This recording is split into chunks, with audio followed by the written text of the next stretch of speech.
So Joe was texting me earlier. He said that he clicked on Sean Payton's press conference earlier, and he said the first thing that he heard Sean Payton say was, "Tonight we're going to be here until 2 a.m. in the morning. If I liked where we were, we'd be leaving by 6 and eating dinner." That is, I mean, honestly, I think it comes from the heart. Sean Payton being the hard ass that he is. Pinner, my man, Pin man, the Pin man. He doesn't mess around. He wants to make this team a winner, and in all reality, I think he's in the right spot because when he talked about Nate Hackett and the job that he did, uh, it had to have been that bad. It had to truly been that bad. Because they're doing okay in preseason, but I really think they're going to come on in the regular season. They're going to be hot to handle, hard to handle, and yeah, they're feeling dangerous. Dangerous. I got to be honest. I don't know. I've always liked Sean Payton, but I've lost a lot of respect for him this off season because straight up, guys, I'm gonna say it. I think other people think the same. I think he's setting himself up to say, "Hey, we're going to turn it around, but if we don't, it's not my fault." Like he wants a cop out. He wants to say, "I tried my best, but they're just so bad." When in reality, like he just didn't do a good enough job himself either. You know what I'm saying? Like I feel like he's setting up himself up and saying all these things so he doesn't look bad if they're bad. But if they're good, he gets all the praise. You know what I'm saying? Like he Yeah. wants all the credit, but doesn't want to take any responsibility for being bad. No, I absolutely agree. That was kind of the situation towards the end of New Orleans. Like I forgot the exact reason how he got out of there. I think he got suspended, right? Is that what happened? And then he just took a hiatus. No, he got suspended that one whole year for the Bounty Gate. Yeah. He came back. He had Drew Brees. Everything was dandy. They were making playoffs. Yada yada Oh yeah, that was a yada. couple years ago. Damn. Sorry. Then Yeah. Drew Brees retired, and then he realized they were in Cap Hill, and his team sucked, and they only had Jameis Winston. Oh. So he sort of fell out of love with the game, I think, because he didn't like losing, he didn't like struggling. Just my opinion. So now he's going to Denver, where he got that big fat contract, and he thinks he can turn Russ around, which he probably can. I mean, I'm not gonna say Sean's not a good coach. I think Peyton's a great coach, but I agree with Kevin. I think he's just setting himself up to say, "Hey guys, if we don't turn this around, it's not my fault. So let me wipe my hands clear of that," type of thing. Yeah, like it's almost like it was bad when I got here, and I did my best. So Which is that's not the yeah. mentality. You're supposed No. to come in and turn the ship around. Doug Peterson didn't say that in Jacksonville, did he? He was just happy to have the opportunity, and look at him now. Yeah, and there's a lot more. Uh, there's a lot more up in the air in Jacksonville. Of course, they got their playoff win last year, so Doug Peterson was part of all that. He made that happen. But in the first half, you would think if starting point, who would you rather have? You look at the Broncos' situation, you're like, yeah, I'll take that roster over uh, Jacksonville. And honestly, it boils down to how the coach handles the situation.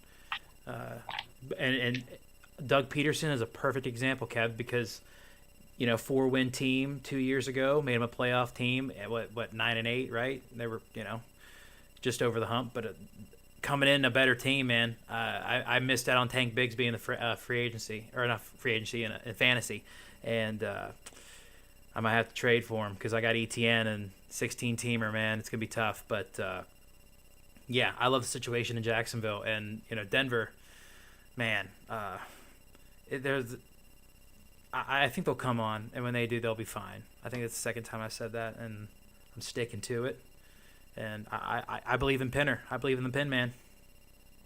Do we really think, though? I mean, maybe the first.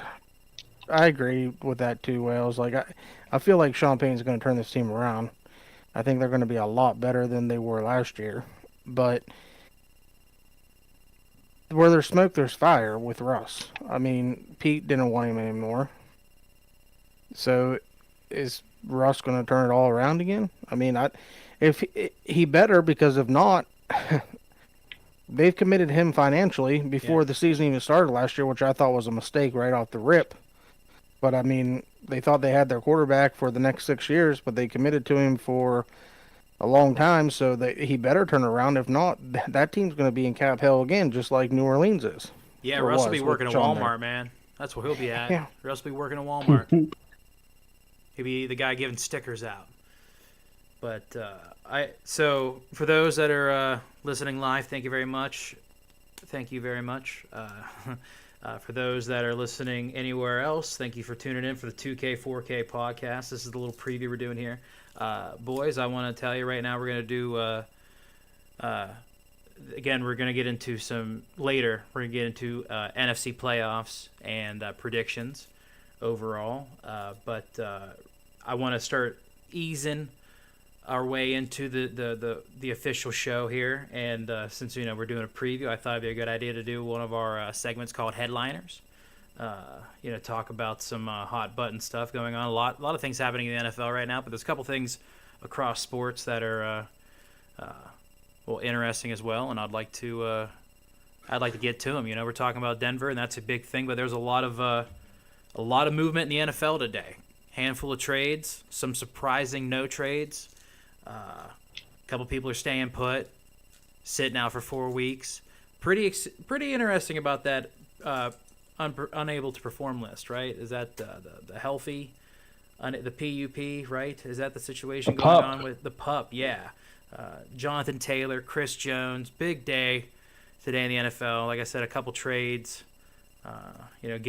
solidifying some rosters. Before we get into the hot stuff, though, I do want to show you, guys, if you would refer to the screen here, one of the every team got a story. What's the situation? And Mac Jones was a huge question mark going into this season just because of how it ended. Him trying to look for some out of the group source. How do I say that? Outsource his work. I'm so sorry. He's outsourcing his playbook. How can I make this better? How can I run it better? Turns out that actually is Bill O'Brien, and they bring him in, and now Mac Jones is the only quarterback on the roster. Pretty wild. Yeah. They got to be wild. doing something. You can't have one. You can't have one quarterback. They have to be doing something. But what that something is, I don't know. Especially when you could have had Trey Lance clearly for a 4th-round pick. I know we're going to get to that, but it's like, what are you doing, guys? Like Will Greer. Bailey Zapp. Will Greer is not a bad idea because Bailey Zapp played really well, in my opinion. I mean, he wasn't a world beater, but I don't think anyone in New England expected him to be last year. So I thought that was very interesting. But hey, you know what? Shout out to WVU guy and Will Greer. I mean, really hasn't gotten an opportunity. I never really saw him as a big NFL ceiling type of player. But hey, man, they gave him his opportunity. And did you see his stat line in that last game he played? Good for 2 rushing touchdowns, a bunch, decent rushing yards for him. 300 some passing yards. Dude balled out. Go look at his stat line. It was crazy. They even said this is your audition for other teams because we're cutting you because we just traded for Lance. He played free. Wow. If he played free, and he played really, really well. Go check it out. So good for WVU. Horns down, baby. Never forget that Texas game. You're saying that he is now, so this you're saying this graphic is not even factual, that Will Greer's playing for the Patriots? Is that what we're saying, or is that like they're going to go out and get Will Greer? Because I'm with you, Kev. I think we're saying we're gonna. They don't know. We don't know what they're gonna do. Okay. I didn't confirm Dallas's cuts, but they basically reported they were going to cut Will Greer, so I presume they did. Jones could confirm that, but I think Jones is saying, and I agree with him, that you have an opening. He played really well. Like he's probably a good backup. Well, yeah, I don't know how you only have one quarterback right now. I mean, to be honest with you, Malik Cunningham came in as a wide receiver, so for him to be cut at him to be cut at all is kind of wild. Like the fact that he came in as one thing and then showed up and performed as another. Now, of course, not enough to set the world on fire, but he did. Yeah, I thought he played good from what I saw, and that was a surprise. But the biggest surprise was Bailey Zappi, especially as a backup. He came in a couple times and just felt like he was doing better than Mac Jones, and but that is well, again, we got the 53-man roster coming out, for every team this week. It's the last week before the regular season, so everyone's making their moves, man. We'll go on here to the next graphic here. The next post. Okay, so this is actually pretty wild, man. If y'all can see this here, we got a 5-star recruit out of Nebraska. Did you hear about this, Kev? No. Yeah, so a 5-star recruit out of Nebraska. All right, we got Matt Rule. There's actually a press conference about him talking about it, but this player, tight end, breaks into a vape shop and steals over $1,600 of stuff. He didn't have enough time to even get out of the store. By the time he was at the end of the store, cops were already there chilling. Dude, I know it's a vape store. And he was probably going for high quality product, but I'm just picturing him with a bunch of just glassware, just like his hands full of just glassware in this vape shop. Like, it wasn't me, man. Dude, he risked his whole career for vape stuff. Like, dude, just get an NIL and go buy it yourself. Especially Idiot. now, man. Like, what the hell? You were a 5-star tight end. You telling me you couldn't get shit figured out? What's funny is, Kyle, if he would have went in there and said, "Hey, I'm this guy. You should do an NIL with me." Yeah. And he takes the free vape stuff because he has a sponsorship with it. He'd be like, "Yeah, hey, let me be your sponsor. Like, sponsor me for the vape." Yeah, like here's Matt Rule. We took Eric. We thought we had we knew we had a good group of people that were going to help him through some of the issues he's dealing with in his life. I've been really proud of the job he had done in the spring and summer. But to be honest, during camp, he's had some struggles. He's been working to overcome them. We have a great group of people here trying to help him. And then obviously last night happened. Sad and disappointed. Disappointed for him and his family. Disappointed obviously for the business owner. And we'll have to just work through it as we move forward. Really disappointed. Really sad for him. When we took Eric, we thought we had a good. Sorry, yeah. So there's that. That's what Matt Rule had to say about the situation there. And again, yeah, Kev, I don't know how, man. Just go be the face of that vape shop, man. It's an easy one right there. Hey, man, I'll say this: any great athlete in their local hometown, whether it's small city, big city, doesn't matter. Anyone listening to the podcast who's ever been really good at a sport, you get how people treat you differently. Yeah. Usually if you're doing well in a positive way. And sometimes when you're a 5-star athlete, I mean, not only are you getting treated in your own hometown good, but everyone's coming in saying how great you are and how amazing you're going to be, possibly go to the NFL, right? Or whatever sport you're playing, you're going to be a pro, like you're the best, and your head gets so big, you just think you can do and say anything you want.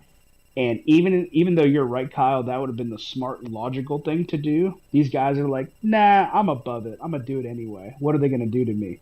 Well, choices, and Yeah, dude, the wild great thing... power comes, as the Spider-Man quote is, great power comes great responsibility, right? Uncle Ben. You have this power. Yeah, you have this power. You have this status. Choices have consequences. And as I think Sean Covey, really famous author and business executive, always said, you are free to make your own choices, but you are not free. Basically, you can't control what the consequences will be from those choices. I'm paraphrasing it. So that's what you get, man. You're free to make that choice and be a fool, but now you have to suffer the consequence for it. No, you're absolutely right about that. And that's the wild thing about that. Kyle, we were talking about a 5-star recruit tight end that just out of Nebraska put himself in jail. Yeah. See, I know you'd know. Yeah, wild situation there. We're doing Headlinerz. And I was having tech difficulties. Wasn't Roll talking about that he deserved the waiver or something like that the other day? The waiver? No. So I showed a clip of Matt Rule talking about the situation, but they said they try to get him in a good frame of mind. That put him in the right group of people, this, that, and the other. Yeah, Kev was straight up was like, how do you not get sponsored by this vape shop? Like, you just go up there and say, hey, like I'll be the face of this vape shop. Just give me all your vapes, because he stole like $1,600 worth of stuff. I will literally be advertising. I will literally be say, hey man, come to this shop. We'll shoot a commercial. It'll be sweet. Yeah. Or I'll put it on social media. The whole thing about it, if you're a 5-star recruit now, like I know he's not a quarterback, he's a tight end, man. But you're probably definitely getting NIL money or deals somewhere somehow. I seen the video. The video was so stupid. You don't see the doorbell camera when Oh you're my breaking God. in, entering. What an I mean, idiot. that's going. Dude, it's That's going. 2023, dude. Yeah, and it's a vape shop. There's going to be some type of security cameras Yeah, and stuff. man. Are you I mean, kidding me? Like, that shows me near right a college there. campus? Yeah, that his. I don't know. This is almost like those situations where the kid probably has a bad upbringing, bad background, whatever the case may be. You get him on your team, you think you're going to be able to help him, put him around the right people, Yeah. whatever the case may be, but they still fall back into the same old trap of how they were raised. Like, I mean, it's just Well, it was a mix of boils what Kevin down was to- saying. It was a mix of what Kevin was saying and what you're saying. Like, think about it. This guy was a 5-star recruit. Like, there's a point in time where he thought he could just like get away with anything, because Right. like everyone told him that he was great, and Well, and I mean, then he started believing his think own that- bullshit. well, think about it. Like in high school, football was everything to Yeah. us, and Yeah. it was everything in the county. Like we thought certain people, especially more than others, probably, but we thought we could get away with Yeah. some stuff, and a Absolutely. lot of it got swept under the rug. But and I'm sure that's happened to him previously. Like now, though, Oh, we're for in sure. 2023. We're in 2023. This stuff's going to make headlines. This is not a good look for you. You're probably not playing. Maybe I don't know. Maybe he'll get a wrist slap, but I was going to say you're probably not playing for the Nebraska Huskers in anytime soon, and you might have to go back to JUCO route to just rebuild yourself. Like I mean, Yeah, I don't know what else to say. Yeah. I gotta say that's so true, Jones. And what's really funny, I'm vaguely remembering the story, but you're so right, Wales, mentioning about, or actually, I don't know if it's which one of you said it was because it's 2023 with the tech. I think it might have been you, Jones, Yeah. talking dude, about this. seriously. Listen. This reminds me. It's similar. He wasn't caught on camera, but it reminds me of Cam Newton in Florida stealing the laptop, or like that was the Oh. allegation of him like stealing Yeah. laptops, and he gets kicked off the team, goes JUCO, then Auburn, rest is history. Obviously, different type of player, quarterback, amazing. I remember seeing an interview recently him saying that he thought he was better than Tebow, even in Florida, which may be the case, but May be the regardless, isn't it funny how at that point no one saw him do it, and it was like a swept in the rug, like, oh yeah, he's off the team, whatever. But like now, this is like major news that it's such news that it's being reported that we're talking about it. You know what I'm saying? Like Yeah. we weren't talking about Cam Newton when he was at Florida. Only Florida fans cared about Cam Newton and getting kicked off the team. If this happened, Cam Newton did that today, that's all we would hear about. Top Florida recruit, heir apparent to the Florida dynasty, gets Well- kicked off the team for stealing laptops. Look Yeah. at the Jameis Winston thing after he graduated when he was going to the NFL draft, the Oh, that was Costco thing, crazy. the crab legs. Crab I mean, legs, man. That was nuts. That was nuts. Yeah, that was like it's just a character thing. Like I think now, I think that was his final season at Florida, though. Florida well, State. it might have been his final. Yeah, Yeah. that might have been. Because I was but, just like, yo, you're not even in the NFL yet, man. Like, what are you doing? but I mean, gotta think- share this. I gotta share this, and it kind of just captures the ridiculousness, especially of college athletes and pro athletes, what they can get away with and what will be done for them. So hear me out on this one. So a friend of mine, I hope he's listening to the show, in college was a friend of a basketball player, WVU. Okay, and he was pretty decent. He wasn't a superstar by any means, but he was pretty well known. And I remember them being friends because my friend was pretty good at basketball, worked out with him. And he said he went to a party, okay? And he's hanging out, normal WVU house party, pretty common, Morgantown. And my friend's with this basketball player, and a group of girls just walk in, okay? Pretty girls. Within 30 seconds, one girl says out loud, I'm here to bang Nathan Adrian. Where is he? And my friend said, Adrian looks at him, says, well, that's my cue. And that's just one thing when it comes to girls in college. But it's the same thing, even situation with Jameis Winston. I say that because if Jameis Winston said, I'm Jameis Winston, especially if he's in the Florida area and listen in Tallahassee as a Florida State fan, hey, I don't have any money. Can you guys help me out? You don't think everyone will be lining up to help pay for crab legs for this guy? It just Yeah. goes to show how athletes are just so dumb. They think they're just above everything. When it comes to girls, they think they can, whether guys, whatever they're into, they just take what they want sexually. And that's why there's all these criminal charges and allegations against them. Okay, we look at the Deshaun Watson allegations, kind of what's going on with that, right? Or in the past, and we can go on and on, Right. name a different player. The domestic violence, the theft. It's just you think you're above it when you literally can easily walk in a party. You can be an average level popularity player, snap your fingers, and someone's like, "Yes, please," whatever Well, you need. You're absolutely right about that, I'll bring up this point. These athletes get away with it because the colleges allow them to get away with it. I was in class, and I'm not going to mention the university name, but I was in class, and the reason I'm not doing that is because, again, I don't give shout outs for free, and I'm paying them a lot of money because I went there. But regardless, I went to a class with a MLB player. He plays for the Diamondbacks now, and he literally showed up one time for that whole class. And you're telling me he was able to pass just showing up one time? Yeah. You know what I Yeah. mean? Like, it's just these colleges and universities, as long as you can make them money by playing sports and things like that, they don't care what the hell you do. And as long as it's not like murder or anything like that, hell, even Aaron Hernandez allegedly, look at him in Florida. He Gone still forever. got away. Yeah, he still got away with all that stuff. It's just, what can you do for me? What have you done for me lately, type of thing. And this Reek, this kid, I hope he gets his life straight. But now you're going to go into, let's just say he has no more issues.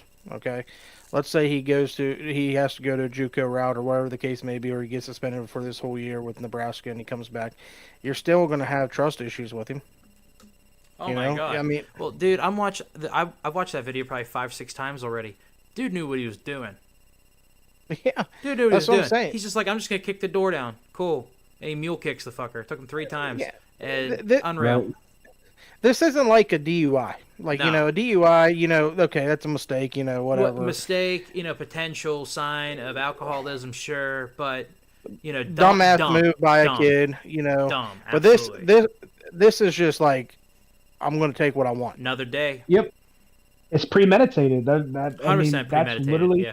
that's why there's literally like the mental aspect of a lot of crimes. You have to actually look at if I'm remembering correctly, the mens rea. Like you have to look at literally the mental like intent behind, and that's how level of crimes are determined depending on how things are premeditated and what are thought. And you're right, like that's on the money. That wasn't just a split, impaired decision, like angry in the moment. That Thought of was it. like I plan on doing this, and I'm gonna do it. Yeah. It was calculated. But no, I gotta say this real quick.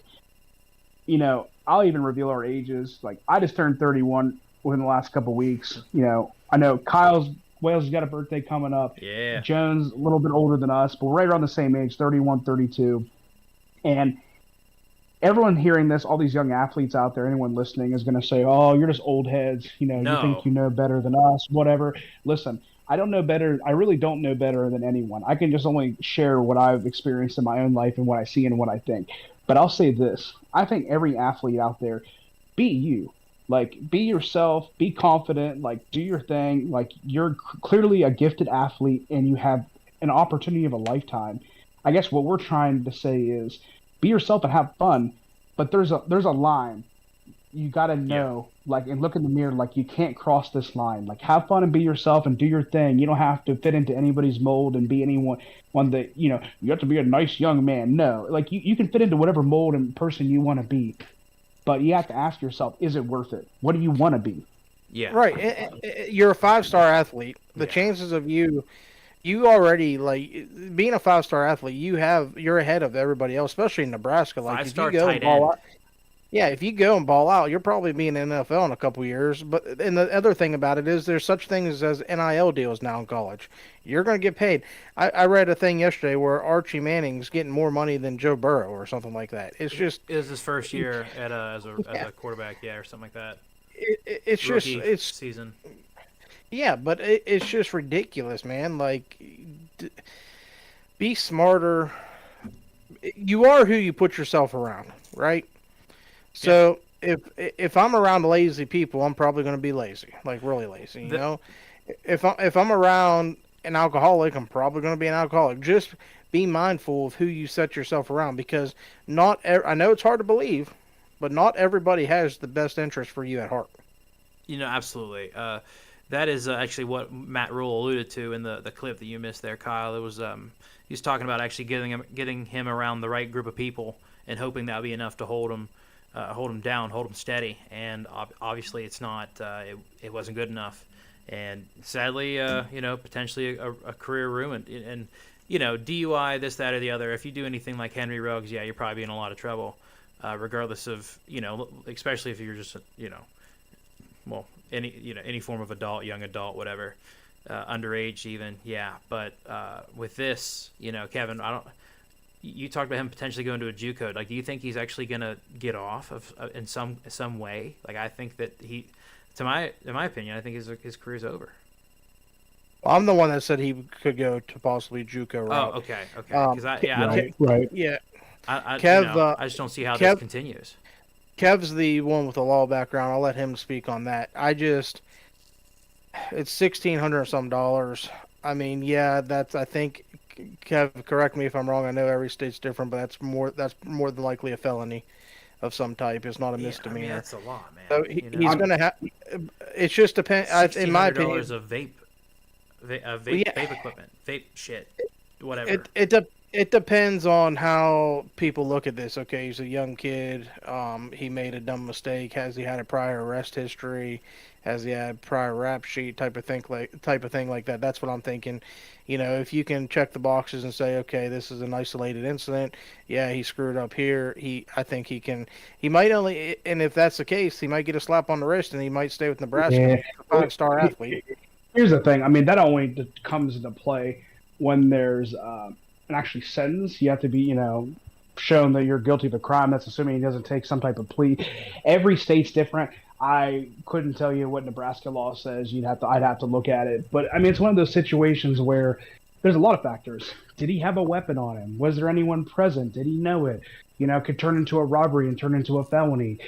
It could be maybe some type of like theft crime in Nebraska that I'm not thinking of, because every state has different levels and variations of everything. There might be a lower theft because of the dollar amount. It's just, you have to look at Nebraska law. But I mean, my guess is he takes some type of plea and probably doesn't face jail time. But again, I'm speculating. It all depends on what Nebraska law says and whatever. But those type of factors wouldn't factor in until he gets sentenced. But that's assuming he goes through trial and actually gets charged with a crime by grand jury, et cetera, et cetera. And this man, if he was smart, would take a plea deal, try to get some type of probation, pay a fine, and move on with his life. So we'll see. It also depends if he has a rap sheet, if he has priors. There's a lot of factors. It's tough to speculate. Here's my thing. This is definitely premeditated. It looks like he's had practice at this. I'm not trying to accuse somebody or something, but I mean, homie knew to cover his face up. Although there is video evidence of him walking by another camera before he covered his face up. It's just, I don't understand. It's just a really dumb decision. That's all there is to it. I'm not. I don't know. It's sad, is what it is. It's really sad.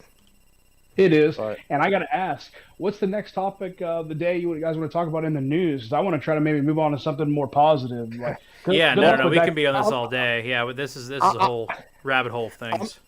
I'm not going to focus on positive because I think it's pretty ugly. But Kirk Cousins' mustache, dude. Oh. Shave it off.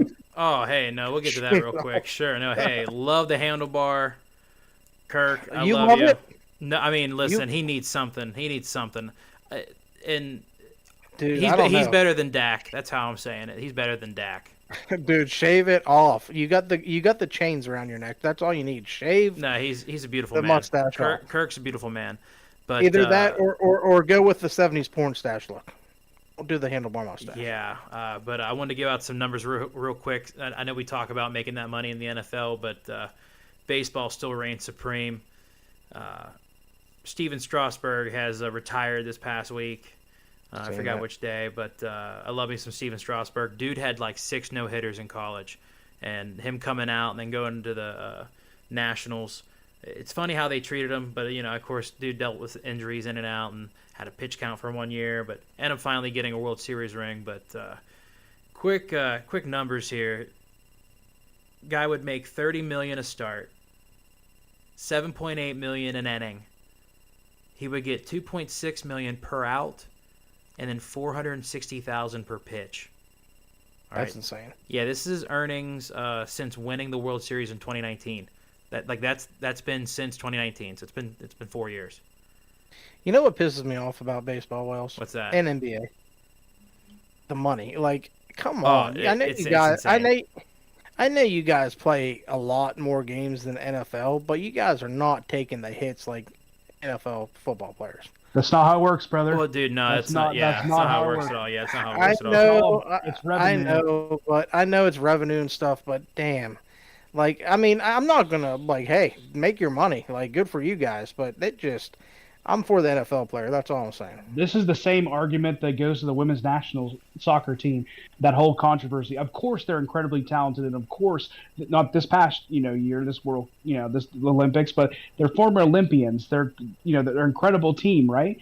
For women's soccer standard, they put women's soccer in the U.S. on the map. All these things you can go on and on and on, but at the end of the day, they aren't making the money. They aren't the draw, and that's just a sad part of our society that really Americans anyway, and I presume most of the world do not care as much about women's sports, and that's a sad state, but it's the truth.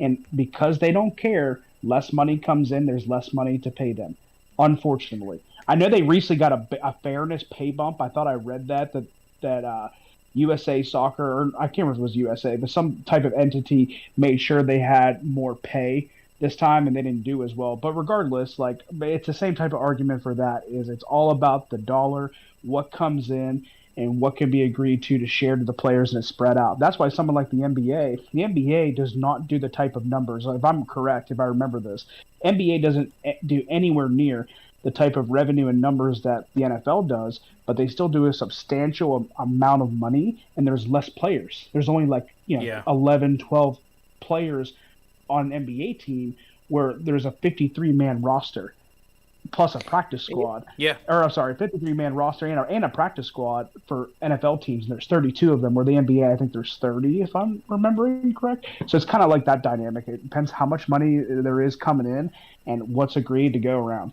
It's around the same in baseball too. It's like 30 players, and that's pitching and the rest of the team. Like, it's not much.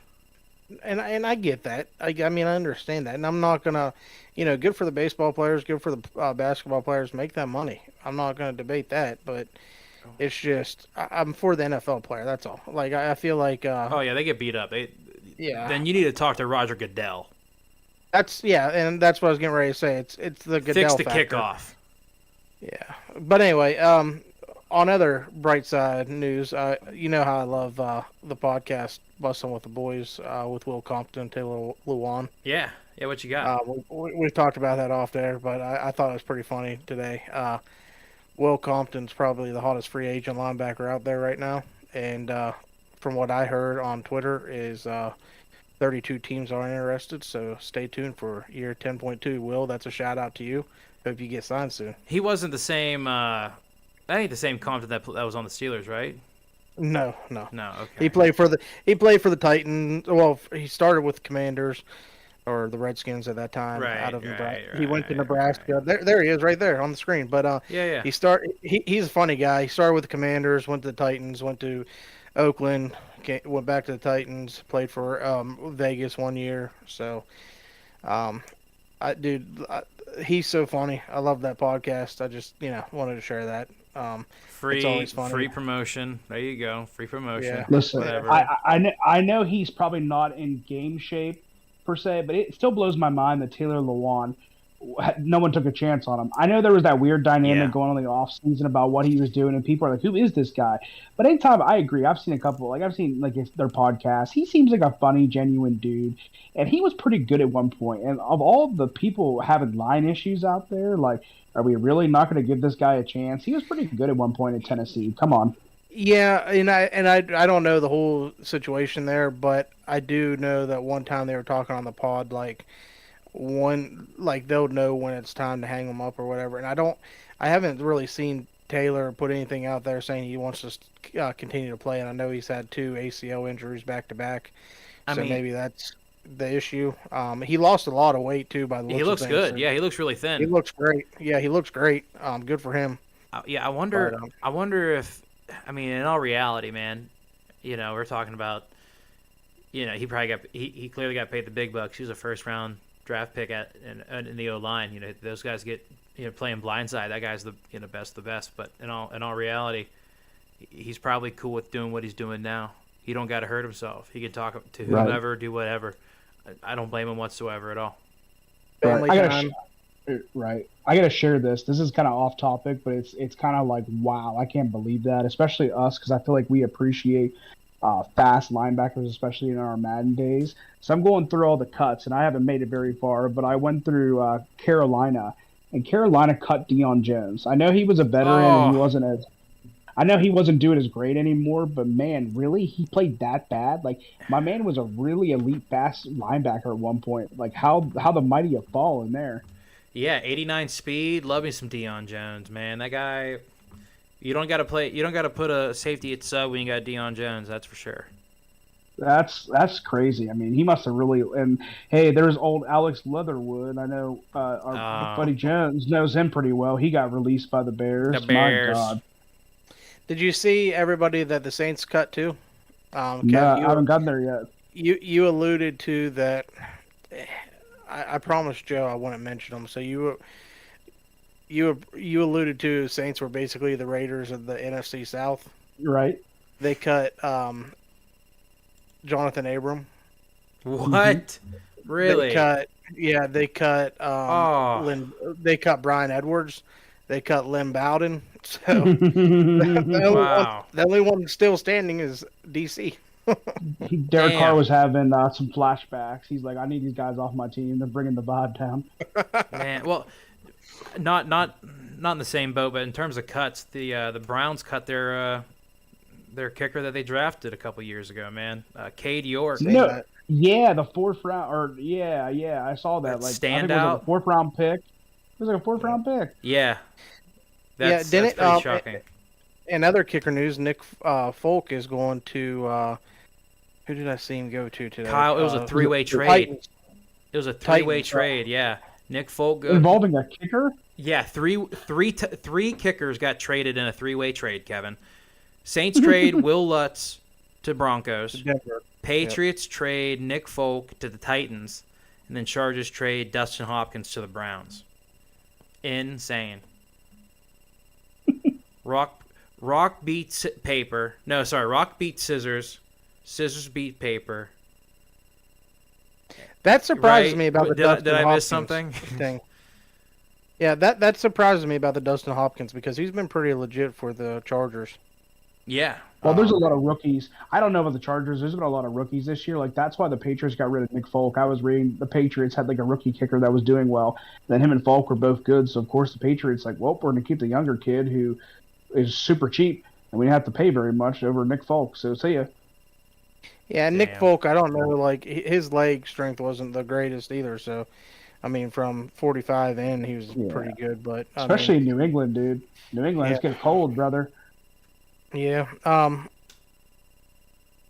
JT, I don't know if we touched on this when I was having technical issues. Oh yeah. No. We were waiting to get to the juicy stuff with you. I got a couple other things outside of JT, but before we get into that, though, I would like to say, with the first pick in the 2024 NFL Draft, the Arizona Cardinals select Caleb Williams, Caleb Williams. USC. Yeah.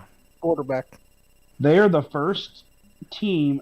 I truly, like people that have been rumored, like, oh, you're doing this, you're losing on purpose. Like, no. I feel like how many times have we watched over the years where like this team's so bad, Yeah. and I might be the Texans, where like, okay, we're gonna get the first pick, and their fans are excited because they're so bad. Like, oh, well, at least we get number one pick to get Yeah. the quarterback we want, and then they win the game. They like upset some team at the end of the year and like ruin it for the other team trying to make the playoffs or something. But then they ruin their chances at the number one pick. I've seen that happen so many. Like The Jets did that even like going- 3 years ago. Yes, even going back farther, the reason Drew Brees. Remember that Drew Brees ended up being almost went to Miami or Yeah. something. Like there was a story Yeah. about Brees should have went somewhere else, but He was supposed to go to because Miami. His, yeah, his elbow. yes. But because of that last second win by the team. It like changed the draft order. Like there's all kinds of stories out there. So the NFL has always been one of those leagues where I'm like, no one's tanking. Like everyone's always trying to win and crazy stuff happens. This is the first time I can legitimately say they're like an NBA team. They cut Colt McCoy. They're going out of Yeah. their way to just lose every game they can. See, I think that was a mistake to cut him right off because I mean, I don't know how you do that. well, here's the thing. Colt McCoy is not going to win you the Super Bowl type of thing. Like he's a backup. He's been a backup his whole career. Kyle, he's going to look boring. He's just going to look boring as well- hell. Give or take well, a no, Thanksgiving game, he's going to look boring as hell. Well, no, here's the thing. I'm not saying you're starting him. Like bring Josh Dobbs in, that's fine. But you still have Kyler Murray, who's not going to be he's going to be on IR. He can't play yet. So why not have Colt McCoy at least coach up Clayton Tune a little bit? There's not, you know what I mean? I'd rather have Colt McCoy talking to Clayton Tune than Kyler Murray because Kyler Murray's probably only going to talk about Call of Duty with Clayton Tune. I don't think Clayton Tune has the ability to look down for that long. He might not. He might not. Yeah. That's a good point. You know, Clayton Tune's like 6'10". No kidding. yeah. No, and the whole thing about it is, so if this is the move, and I really think they are tanking, if this is the move that they're tanking for Caleb Williams, what I would do right now is I'd be on the phone and I'd be setting up a trade for Kyler Murray. Yeah, where do you Because- think he goes? Who knows? You can't do it yet though. Yeah, Because, no. But listen. We got It's the value. we're It's the we're value. we're a third world sports show. If we're gonna be ahead of somebody, we're gonna talk about where Kyler Murray's gonna be going. That's what we're gonna fucking do. All right. Atlanta. So Atlanta. Oh, I like that a lot. Oh, he looked good as a dirty bird. Ah, man, you got me all excited. I want him to be an Atlanta Falcon right now. Put him there with Kyle Atlanta. Pitts. Him and Atlanta. Kyle Pitts could like jump and hit butts. He'd be like Scrappy Doo, and he'd be Scooby Doo. Tampa, Listen, maybe yeah, Tampa. maybe Washington. I would say Washington. I know everyone's so high on Yeah. Sam Howell right now, but dude, like Washington has legit weapons and good coaching offensively now. Yeah. Like I can see Kyler Murray doing really well there. Yeah, no, Yeah, I I agree mean, with that. I agree with that I, completely. I would say those three teams for sure would be in on Kyler Murray. And I'm not saying like Kyler Murray, in my opinion, he's got a lot of tools that you like in a quarterback. I just still don't understand why they had to put that language in there that he has to study. Like to me, that's a red flag. But neither here or there, whatever. I would have just kept Colt McCoy in that quarterback room, just sort of like the Josh McCown effect, coach the young kid up. You got Josh Dobbs, who's going to probably be the starter week one. That's my opinion. And maybe they do ride Clayton Tune to make sure they don't win any games, but I just, I don't know. Arizona is looking like an NBA team or the Pittsburgh Pirates where they're just trying to tank for that. There's no draft lottery, though, so they know for sure they're going to get the first overall pick. We're a small market team. We can't go out and get people. That's what the Pirates say. So, Yeah, okay. Yeah. Okay, Mr. Nutting. but before we get into our hottest issue, I have something that is not. I have something that is not part of the Instagram feed here. I actually have something on another computer because I had to look it up because I'm an old ass man. I had to find the link. But I'm in the process of uploading the NFC West on Spotify. Listen to that now anywhere you get your podcast, 2K, 4K podcast. And The one and only. the one and only. Thank you very much, Kyle. We talked about the NFC West, so I'll be uploading the Seahawks, the Rams, and the Cardinals. I already have the Niners uploaded. But with the Rams here, Matthew Stafford's wife, I think are all a consensus of us having the Rams at number 3 this year because we talk about the Cardinals, how terrible they're going to be. But Matthew Stafford's wife on a podcast ratted him out about his congealing with his team. Matthew Stafford's wife says he can't connect to young teammates. Is that his fault? Let's see here. Let me see the morning after with Kelly Stafford podcast. Wow, Kelly Stafford got her own podcast. From the wife of the Rams starting quarterback, it is possible that it's actually not everyone's big takeaway, but it was certainly mine. Probably because I passed 35 long ago, yet the fact had never made me feel quite as antique as it does right now. Huh. That's what he said. Because reaching the age of 35 is old, apparently. He has to have people on the team, from what I read, print out their Facebooks and stuff and try to connect with them because... Jesus.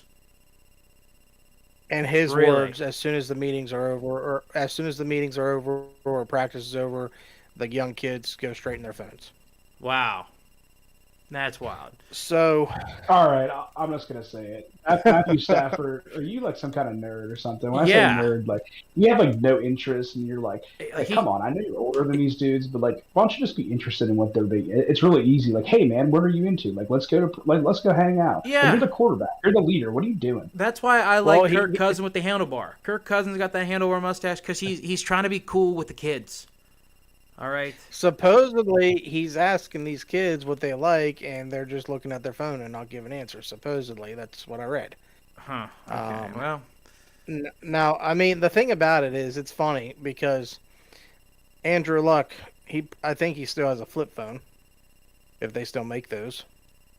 But remember, that was the big thing. Yeah, that was the big thing when he was the quarterback for the Colts. Is he owns a flip phone? He does, he doesn't believe in like the high tech technology or whatever the case may be.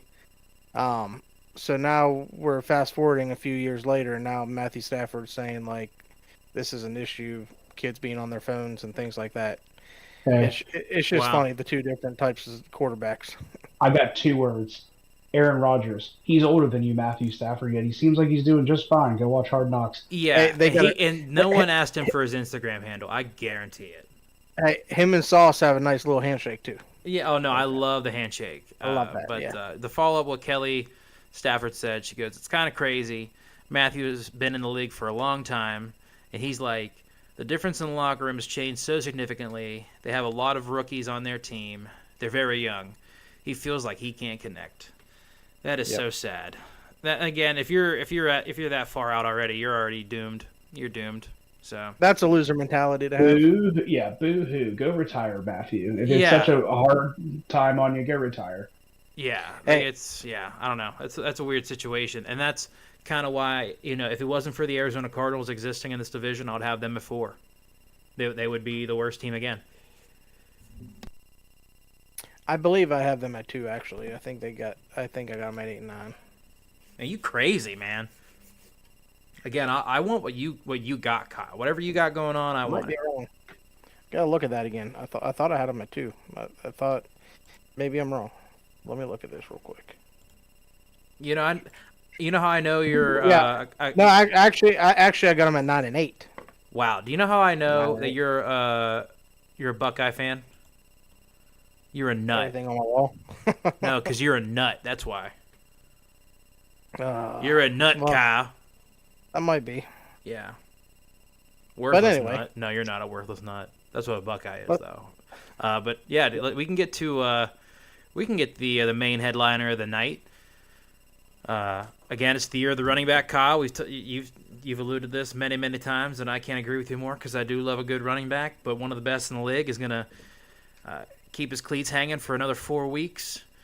No deal for the Colts and Jonathan Taylor. The atom bomb was dropped about 7 hours ago.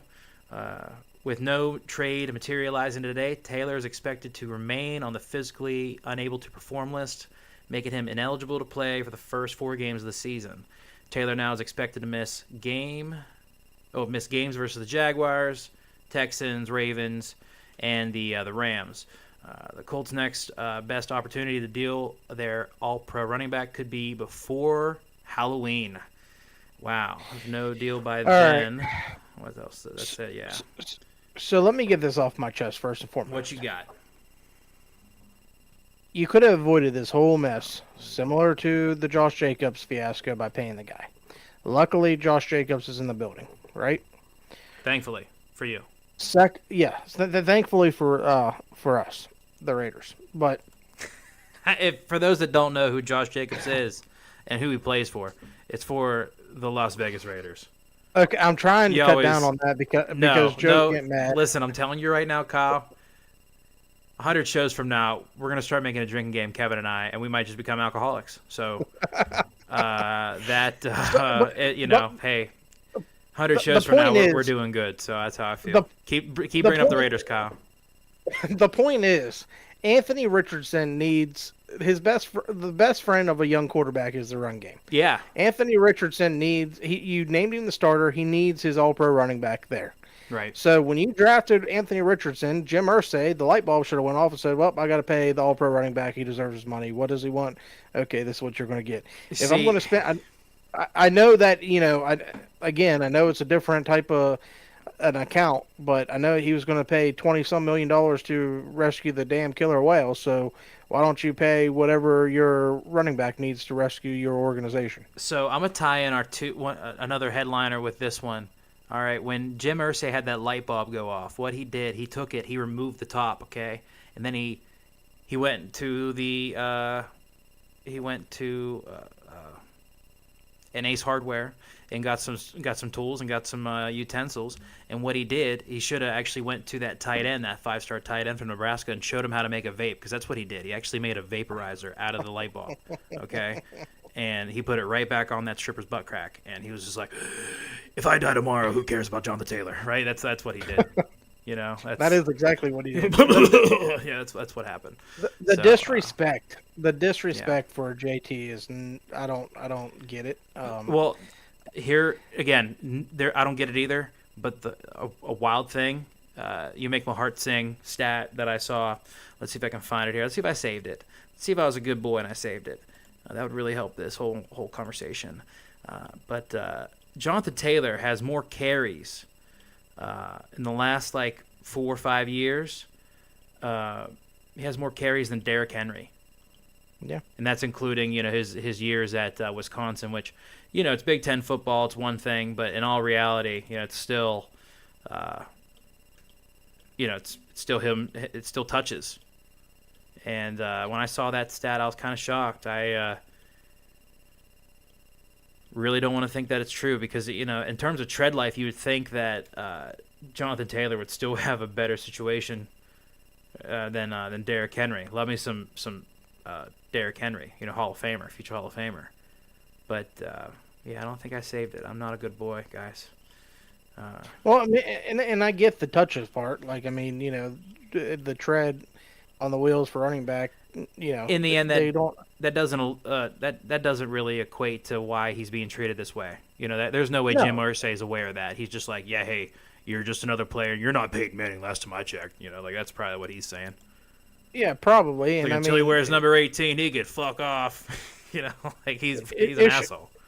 It's just bad thinking. I mean, if I'm Jim Irsay, I'm thinking, how can I help my young quarterback? And I'm definitely signing JT. Hopefully, JT gets traded before Halloween or by Halloween, because if not, I don't see JT playing this year. I wouldn't. I mean, would you take a chance and play? He's going to pull Le'Veon. Organization? I would. He's going to pull Le'Veon. I know it didn't work out for Le'Veon, but I would pull Le'Veon. I think the reason why it didn't work out for Le'Veon is that he didn't get himself in better shape during that year off. He just sat around, did nothing, because it clearly showed with how he looked in New York. But Jonathan Taylor, what is it, year 3 right now? Am I correct? Yep. Yeah. So I think Le'Veon Bell was in year 6, something like that. Yeah, I think you're right. So something like that. Yeah, and Steelers ran the hell out of him, man, and he still in all reality, he just got more tread life. Wild situation there in Indianapolis, but it's not going to be a good thing. Anthony Richardson needs his best safety blanket in that guy, Jonathan Taylor, but he's not going to get it. It's funny, there's not going to be a damn soul running the ball in that backfield except for Anthony Richardson. They got Deion Jackson. I know they signed Kenyon Drake, but I don't even know if he made the 53-man roster. The Colts did not. Really, wow. So the Colts are the last team that I'm actually looking at. They had Zach Moss is hurt.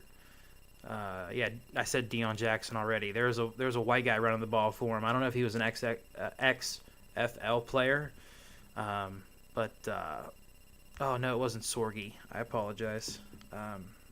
It was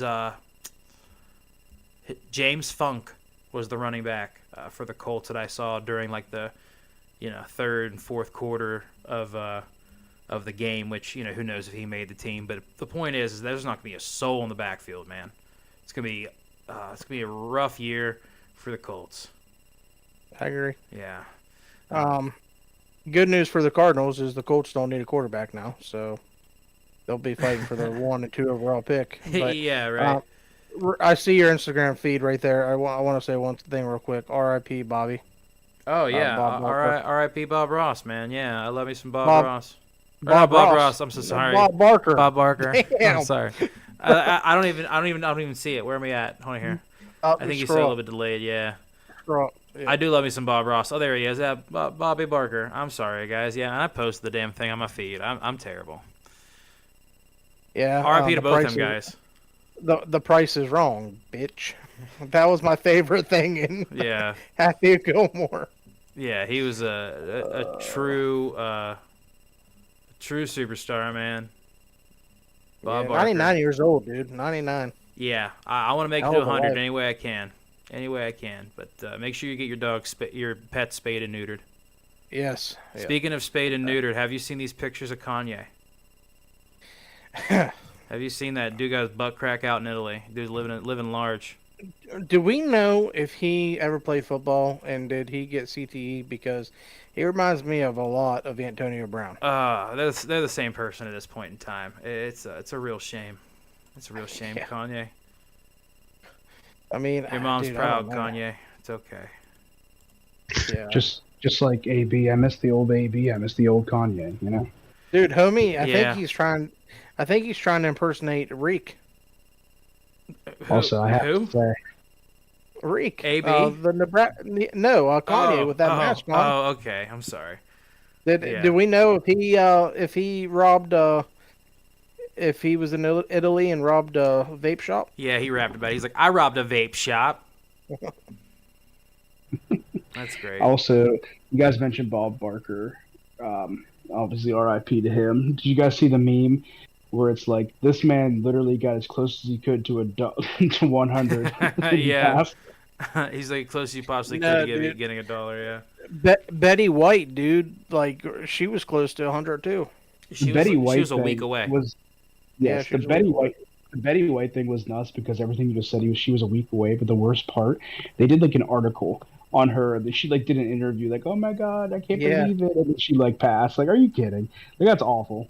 Yeah, dude. They were getting ready to do like a big party for her 100th birthday or something. So yeah, I'll never forget it. The week that she died, I'm standing in line at Giant Eagle, and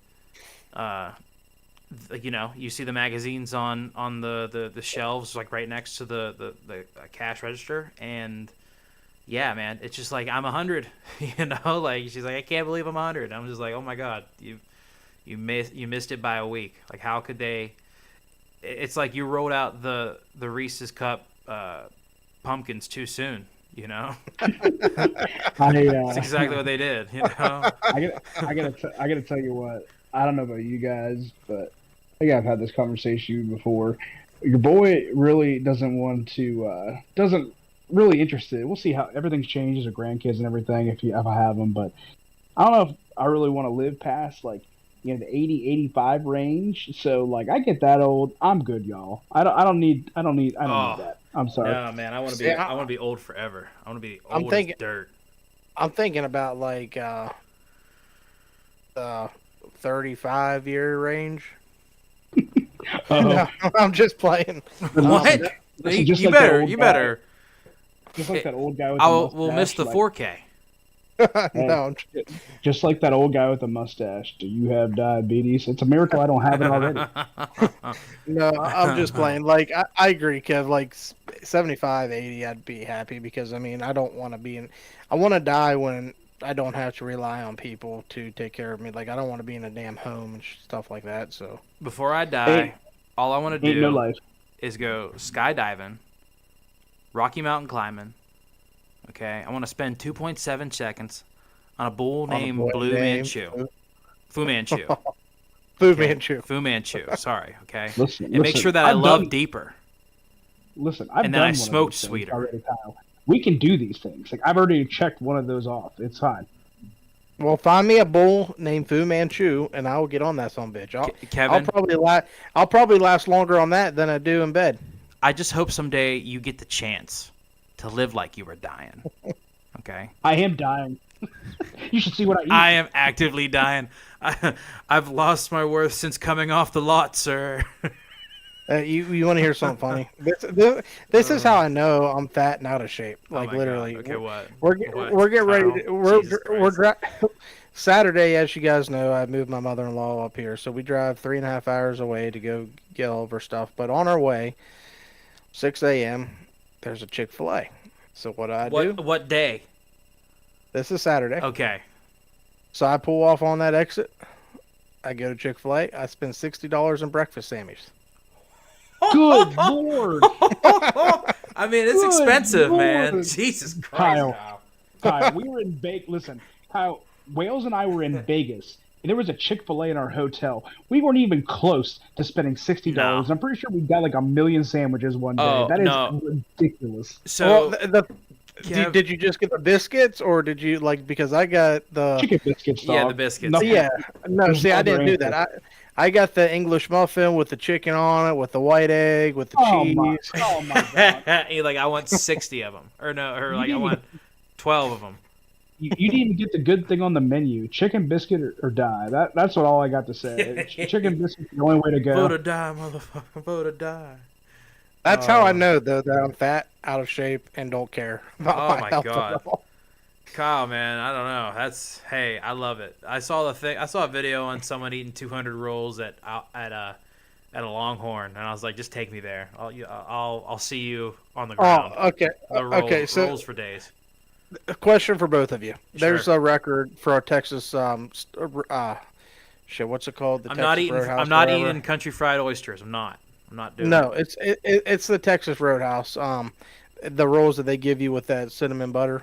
Oh, But there's yes. the record. The record's like 200 and some or something like that in one sitting. How many rolls do you think you could eat? Do you think you could come close to that 200? 200 roll? It's just disgusting, dude. Like, come on. Like, Okay, I don't care if it's disgusting or not, Kev. Do you think you could come close to it? It Listen, has to go in your mouth. You have to eat 200 of them. Oh, I mean, come on. No. I can't shove one in my butt. Okay.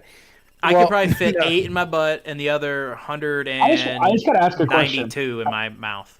Yeah. I have to ask a question. Maybe Even if 8. you want to attempt this, even if you wanted to attempt this challenge, what restaurant's like, yeah, man, we're just baking them in the back. We got you, man. Here comes another 20.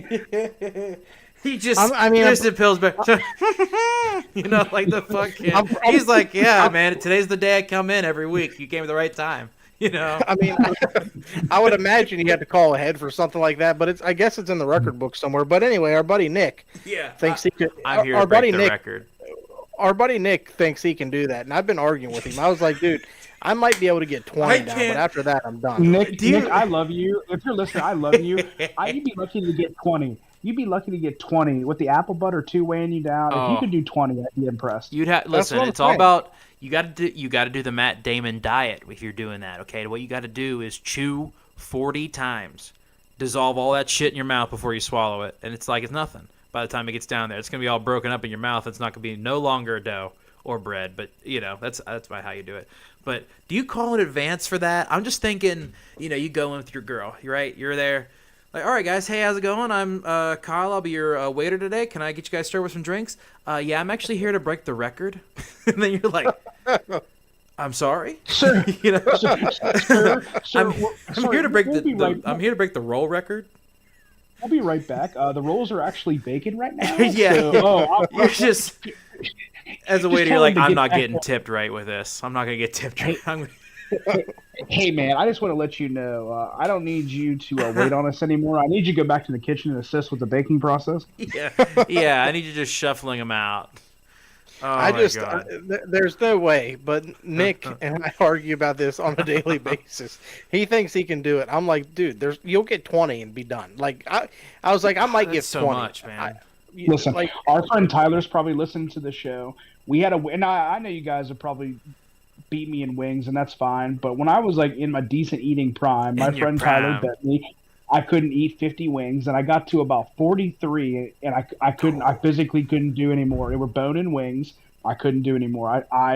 My friend Ryan, probably listening, like he was there, and so was Tyler. He said it was absolutely disgusting. I had all the wings on my table to win the bet, but I got to tell, and I was like, oh, I just have to visualize it. It'll be okay. Listen, my body shut down. I was very close to puking, and I said I can't do anymore. So I got the 43 wings, and I thought I could get to 50. And I know those are chicken wings, but you're telling me you could eat those are wings. That's not even like carbohydrates. That's a not lot, even just fat Kevin. and protein. You're eating 200 rolls. That's straight carbohydrates. Yeah. You might bread. become wheat by then. Bro, I'm telling you straight up, there's no way. I don't know how that person did it. Like, I don't know. It's fake news, I think, Kyle. I don't want to say that word too much. Hey, I think it's fake news, man. It's just like Joey Chestnut. He's like, I need a pitcher of water, and just throws all the rolls in the water and drinks it. Yeah, just let that shit dissolve. Oh my god. Man. Anyway, that's where we're at in my life. Let me show you this great clip of. We're talking about breakfast, so I'm only thinking of one guy right now. Gary Busey. Yeah. Talk about buttered sausage. Talk about buttered sausage, where it comes from, what it does. Why is it doing what it's doing? Get it out of my face. What about buttered sausage? That's not your jam. It's not your thing. You don't like it? It's not my jam. I don't buy jam. I buy honey, and I kiss it on the lips. What a superstar, man. Gary Busey. Love me some Gary Busey. But I do too. Awesome. Yeah. Oh, so good. Honestly, Trump's show, The Apprentice, isn't the greatest, but my parents and family growing up, they loved to watch reality Everyone shows, did, man. like Survivor and stuff. So we used to watch The Apprentice, and I remember Gary Busey on that show, and he was the best, dude. Like, he made the entire show. You're just, like, cracking up the entire time with this dude. Just being, basically, he doesn't mean to. He's just trolling everybody because he's Gary Busey, and they're all just trying to take it serious and, like, make money and run this business like a Trump type of show. And he's like, yeah, what about this, guys? I'm Gary Busey. There was some other big news. Let's get back on topic before we get into our predictions. last story before we get into the our playoffs here. Trey Lance, 4th round pick. Kyle's favorite guy. Kyle's favorite quarterback in the NFL. Derek Carr, Trey Lance. Yeah, love him. No, Trey Lance to Dallas. Question was brought up earlier. Do we think that was the right fit? How do we, is he going to turn his career around type of thing in Dallas? That was brought up in our group chat, and not under Mike McCarthy. I think it's a perfect fit, though. I mean, okay. Yeah, I think Dak Prescott's a better. I think Dak Prescott's a better offensive coordinator than Mike McCarthy. Dak was calling all the plays the last preseason game. Yeah. Look how many points they put up. Yeah. I mean, yeah. I don't know, dude. I'm not. At least, I guess Dallas only gave up a 4th round pick for him, but Steal. I mean, it was funny though. They asked Jimmy G did an SI interview the other day, and they asked him what he thought about the trade, and he said it was really weird. And then they said, "Do you think? How do you think they handled the 49ers handled their quarterback position?" And he said, "I don't know. You tell me." So Exactly. Kevin, Did he walk? Listen, Did he walk out from the podium though? Did anyone see him behind the podium? I did not see him behind the podium, but I did see him on camera talking about Then it. he was definitely getting sucked off. Yeah, he was sitting down. It was one of the two times. It was one of the two times of the day. I guarantee it. I bet you he had his butt crack out too. Yeah, he looked like Kanye. Absolutely. Yeah. Oh yeah. But anyway, but no, Kev, that was a shout out to you though, because you've been saying it from you've been screaming it that the 49ers mishandled their quarterback situation, and Garoppolo also thinks the way I read his comments is that they don't know what the hell they're doing with the quarterback position. So I got to give you credit for that. I appreciate that. It's honestly disgusts me because I always liked Shanahan as a coach. I mean, son of a former decent, Super Bowl winning coach, was part of this tree. All these coaches coming from the Shanahan tree. I've always respected him. He's always arguably one of the most consistent coaches in the league. Really well liked. No, I'm not trying to bow down to anything. The man took Jimmy Garoppolo and to the Super Bowl. I mean, he was there with the Falcons, and I mean Matt Ryan was a decent quarterback, but he really elevated Matt Ryan in those teams. They should have probably won that against the Patriots. Like the dude's a good coach for everything else, but for some reason, it's like the kid you're disappointed in. That you love him no matter what, but you're just disappointed, and you can't do anything right as a parent to help this kid like get with it. Shanahan just couldn't admit that he made a mistake, that he was wrong, and it kind of derailed Trey Lance's career. I don't know how I feel about the fit in Dallas. I'll say the value, it's a miracle they got a 4th-round pick at this point. It's amazing. Imagine if they would have traded him in the offseason before all this drama and stupidity happened. Maybe you might have pulled a 2nd or 3rd-round pick, like I said originally. But whatever, you pulled a 4th. That's a miracle. You should be thanking your lucky stars for that one. But Dallas is an interesting one. I think I don't know how I feel about it development-wise. I think he needed a fresh start, and no matter what, it's unfortunate the playing time may or may not be coming because Dak just signed that big contract. But at the same time, you get a fresh start. You get an opportunity to prove people are wrong. And I can't remember, they said his age. I think he's only still like 23 years old. Like the dude is still like coming into his 3rd season really raw, really young. He definitely needed to sit behind someone. I wish he was someone different. But I'll say this about the Dallas situation. They are loaded with weapons. They have a decent offensive line again. They have good receivers. They have a good run game. So it's basically swapping one good offense for another in Dallas. Dallas, we'll see how it changes under McCarthy. Likes to chuck in and open it up a little more, I think, than San Francisco does. So I think it would fit Trey Lance's arm and athletic talent. If you look at Dak Prescott clearly is more well proven and accurate, but Dak Prescott has a tendency to miss a couple games every year. And I don't remember the last time he had a full bill of health in a season. It doesn't happen that often and plays every game. So I think at some point, Dak is going to miss a game or two, and we're going to see Trey Lance. And I believe in Trey Lance. I think he could be something, but it's all going to depend on – it's like the make or break moment where will you fully commit to this because everyone's down on you. Everyone's saying you stank and you suck. Well, you're going to get your chance eventually, whether it's this year or next year, and it's a really good offense and a really good defense.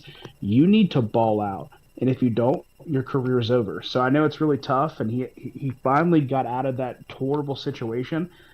And I know it's not the best right now with opportunity, but you have to seize it. You got to learn everything. You got to sit behind Dak, be the best backup QB you can be, because your number is going to get called eventually.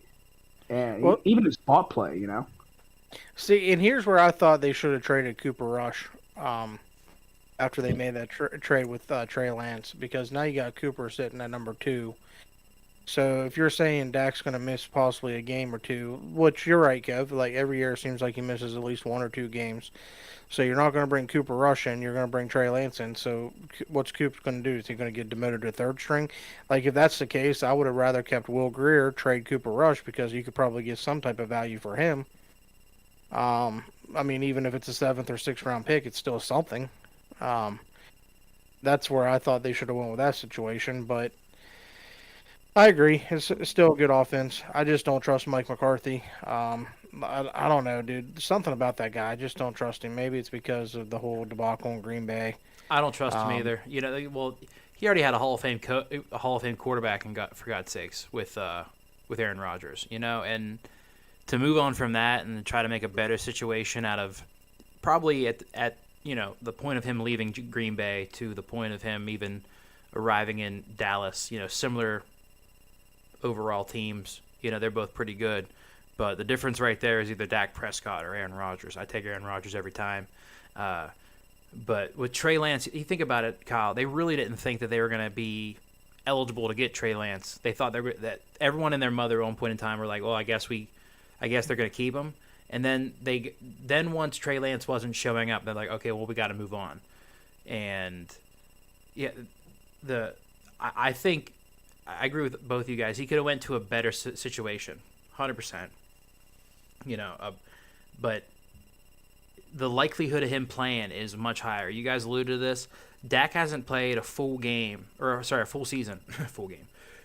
Dak hasn't played a full season since, well, it's been at least 3 years. I know his rookie year he played a full season. However, I think that might have been the last time he did it.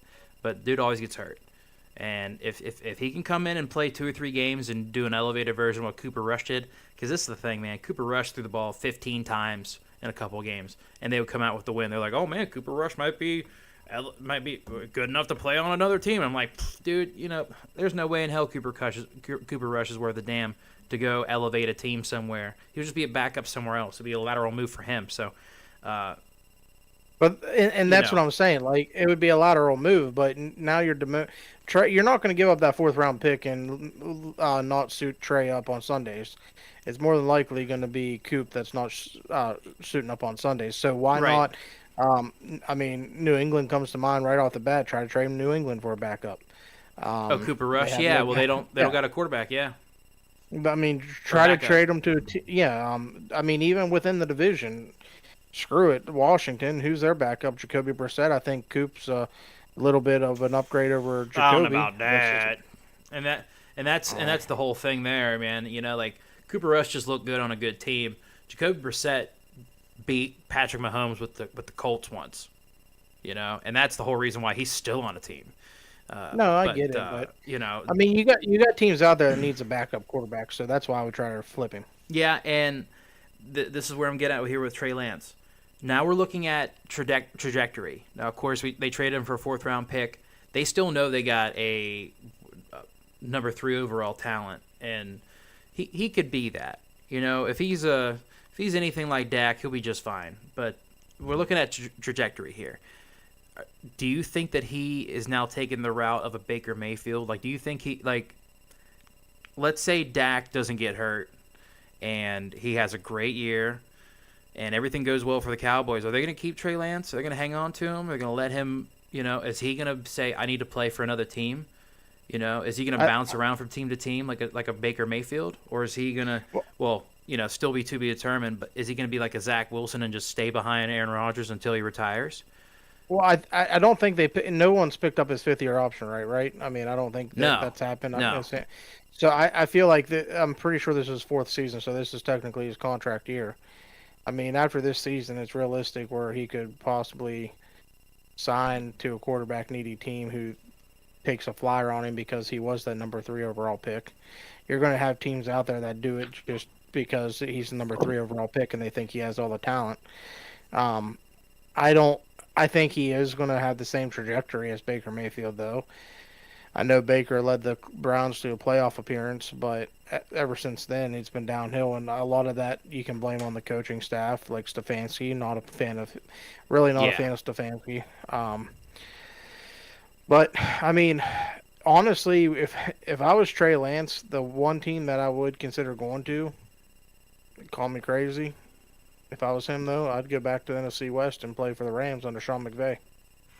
Yeah. Right.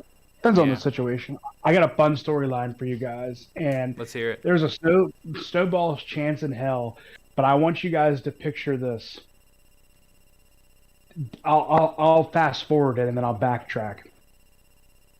NFC playoffs, divisional round, Cowboys and 49ers. Late in the season, Dallas is having a great year. Dak gets hurt and is out for the year. Trey Lance is forced to come into play and has a resurgence and is playing really well, and Dallas is playing well, and they face the Niners with Purdy. Injected in my veins how fun watching that storyline unfold would be. Oh. Tell me you wouldn't eat I want it. I want it right now. That would be money. I mean, that's like that's WWE in the prime storyline phase. Like, that's the bloodline type of thing. Hell yeah. Like, Shanahan is just like scared to death because he's like, if I don't win this game, I'm getting burned at the stake in San Francisco. Yeah. We've talked about Shanahan and McCarthy and things like that. Let me give you 4 head coaches' names. Rank them in order. All right.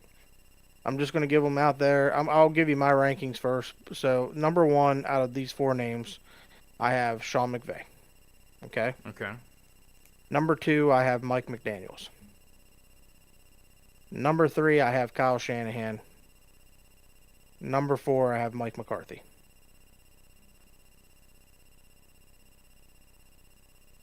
So, in those four names I gave you, rank them yourselves. Where do you think they are? You talking about current or all time? Because that's exactly how I'm talking about current right now. current. Oh, okay.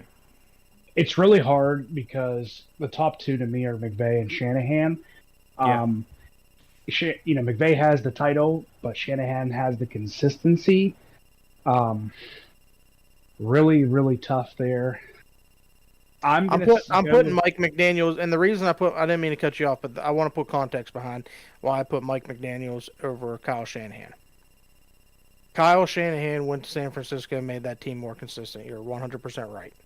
But the same can be said for Mike McDaniels going to Miami. He had that team flowing when Tua right. was healthy. It's 1 year, but I like Mike McDaniel too. If I had to rank, even though I like McVay, I think now that you see when I feel like Shanahan does more with less. Yeah, I know he has a really loaded team, but it wasn't always like that. He was also successful in Atlanta. He did really well. People forget this. He was in Cleveland. He did pretty well in Cleveland for the most part, as much as he could, because it's Cleveland. He was Winning in Washington record. with RG3. Like, the dude has a consistent track record of being a good offensive mind. So I will put Shanahan slightly ahead of McVay, because I think he does more with less, and I think he's more consistent. Even though this Trey Lance thing was almost a bigger debacle as the 28-3 comeback loss experience in the Super Bowl. I know that's tough to say, but I really think it's that bad and embarrassing of a blemish on his coaching career. But I think pound for pound, I'll still take Shanahan over McVay slightly. McVay at 2, McDaniel at 3, and McCarthy at 4. I think McCarthy's incredibly overrated and benefited from Aaron Rodgers and young defense. Like, I'm sorry, not a Mike McCarthy guy. I think he's mid at best. Yeah, that team was loaded the year they won the Super Bowl, and they could never make it back. If he was any good of a coach, I would agree. I would say that he easily could have got that team back. Yeah, isn't it funny that he got them to the championship game, things like that, but they couldn't get over the hump. They only did it one time because they had MVP Rodgers. And isn't it funny? Matt LaFleur comes in there for 3 years of Rodgers, and I know they had their the same issues, thing, but if anything, they did better. Yeah. Rodgers won 2 MVPs, and their regular season record was better. They just couldn't finish in the playoffs. So it's like, how does this dude just come in the first 2 years and they're just better than they were under McCarthy? Like, they didn't win a Super Bowl, sure, but it's like, dude, they were a better team. Well, yeah, and that was the thing I was talking about, I think, when we did the NFC East. Like, when McCarthy left, I don't think that he's ever going to be a good fit in Dallas.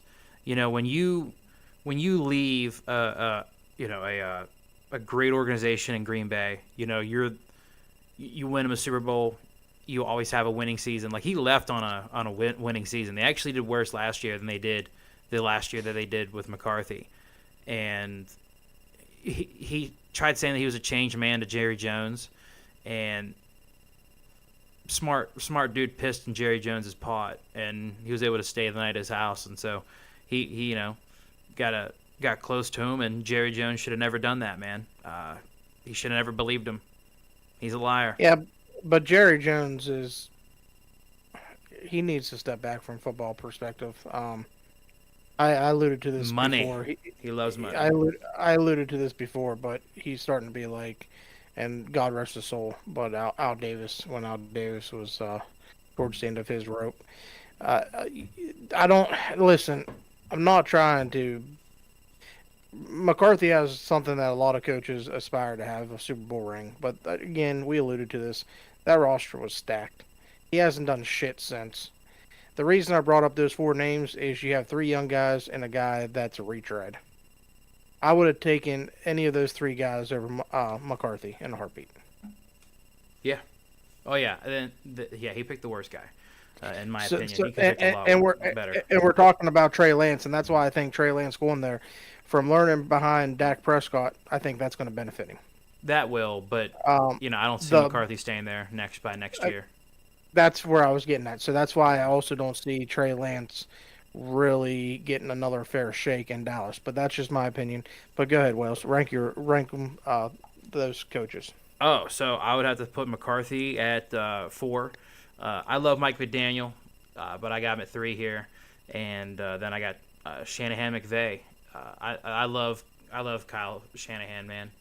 And the only reason why I currently have McVay, actually, I take that back. I will renege on that. So I will do McCarthy, McDaniel, McVay, the Mick brothers, the McDonald's brothers. They're all Micks, and then Kyle Shanahan at number 1, and only because of the consistency. What he does well everywhere, and it doesn't always win you a bowl, but it gets you to 1 at least, or to 2. Depending if he's the OC or the head coach. I think. He might have got away with himself with Trey Lance. It's a really bad situation because I think if he went and got Justin Fields, we wouldn't have a Brock Purdy right now. 100% on that. And Shanahan is a consistent coach. He's a hell of a coach. I just put McVay ahead of Shanahan, just honestly, currently because of the ring. Yeah, he's won one, and that's if anything, it's 1A, 1B because that's a tough list. McCarthy's the obvious bottom. It's been over 10 years since he's won a Super Bowl, and he hasn't got better. It's been 3 years since Shanahan's been to a Super Bowl, but that team has been in the or the NFC Championship game the last 2 years, right? Yeah. Or a game away. They always win a playoff game at the very least. If we're looking at the evolution of a coach, man, Shanahan got it. McVay, when he's had a good team, he's had a great team, and done well. Been to 2 Super Bowls already. So his little spurt's a little more explosive. But McDaniel, I want to see what he does this year. I like me some Mike McDaniel. And we're getting ready to get our playoff predictions, but yeah, absolutely. I think you guys are going to understand why I don't hate Shanahan. I think he's a hell of a coach, and I do think he's going to get that ring soon. But until he gets that ring, that's why I have McVay ahead of him. Yeah, no, I feel that. I feel that completely.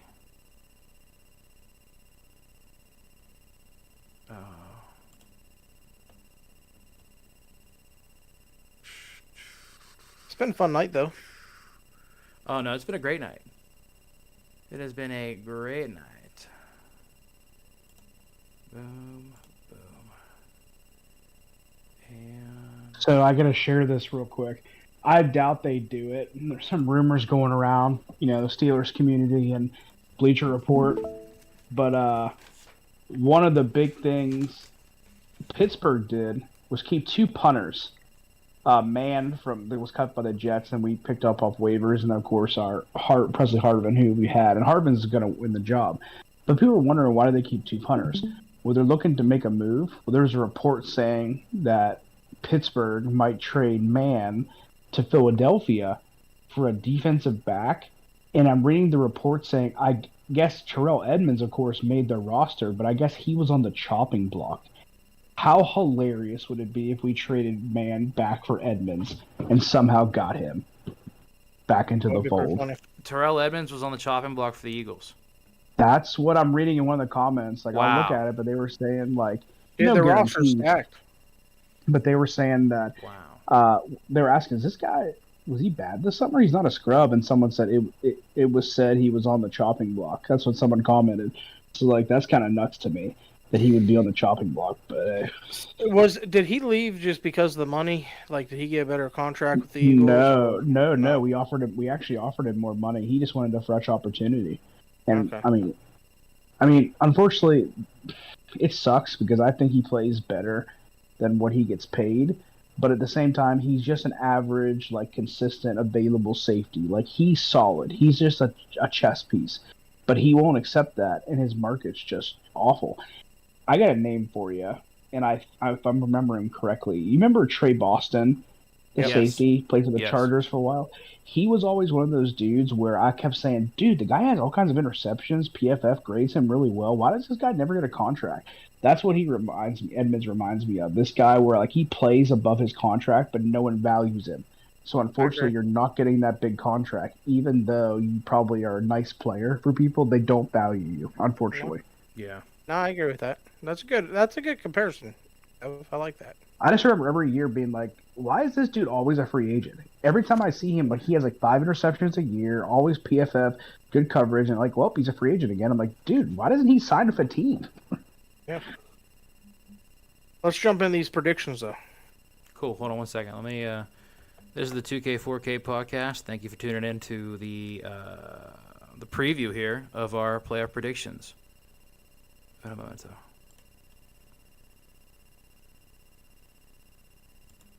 Two K 4K.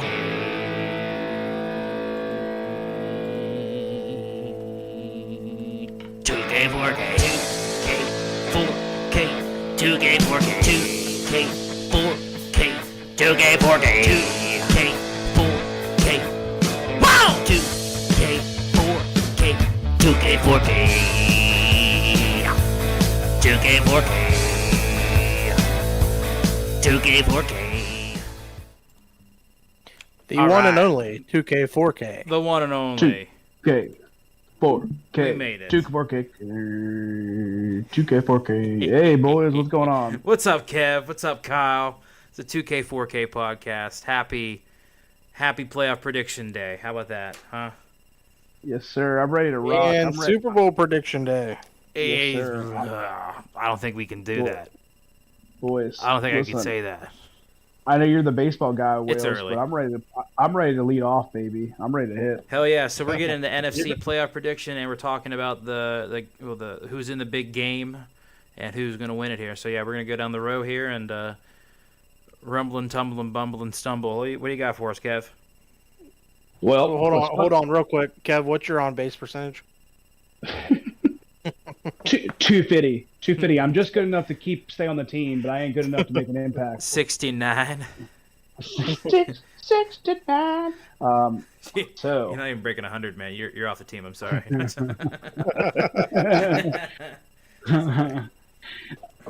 So this is I wouldn't say a tough one. I unlike you guys, I'm not very smart. I didn't write down who I had finished. I'm going off of soul memory here, but I think I got it. And I feel pretty good about where I'm going to go. You feel with this. pretty good? I thought you okay. Purdy. I don't feel that purdy, at least until when it gets serious. But I have an idea of where I'm going to rank all of them. I'm actually going to do my predictions live. I'm actually going to talk through it as out loud, and I'm going to think about it. And I'm literally going to make my decisions. Like, I haven't thought about this before just now. So I thought it'd be kind of fun to line them up the way I want to with the seating and then just go through them. Do it live. We'll do it live. So, obviously, cream of the crop, the number 1 seed with the bye, Philadelphia Eagles. Enough said. Number 2, I have the San Francisco 49ers. At number 3, let's see. So we got East, we got West. South's definitely 4. So the NFC North, I have the Detroit Lions at the number 3 seed. And the 4 seed, I have the New Orleans Saints. Those are my division winners. That's number 1 through 4. Where it gets interesting is the wild card. I think Dallas is a top wild card team at the 5 seed. I have Seattle at the next one in the 6th seed. And I have Minnesota sneaking in the 7th seed. That's my 1 through 7.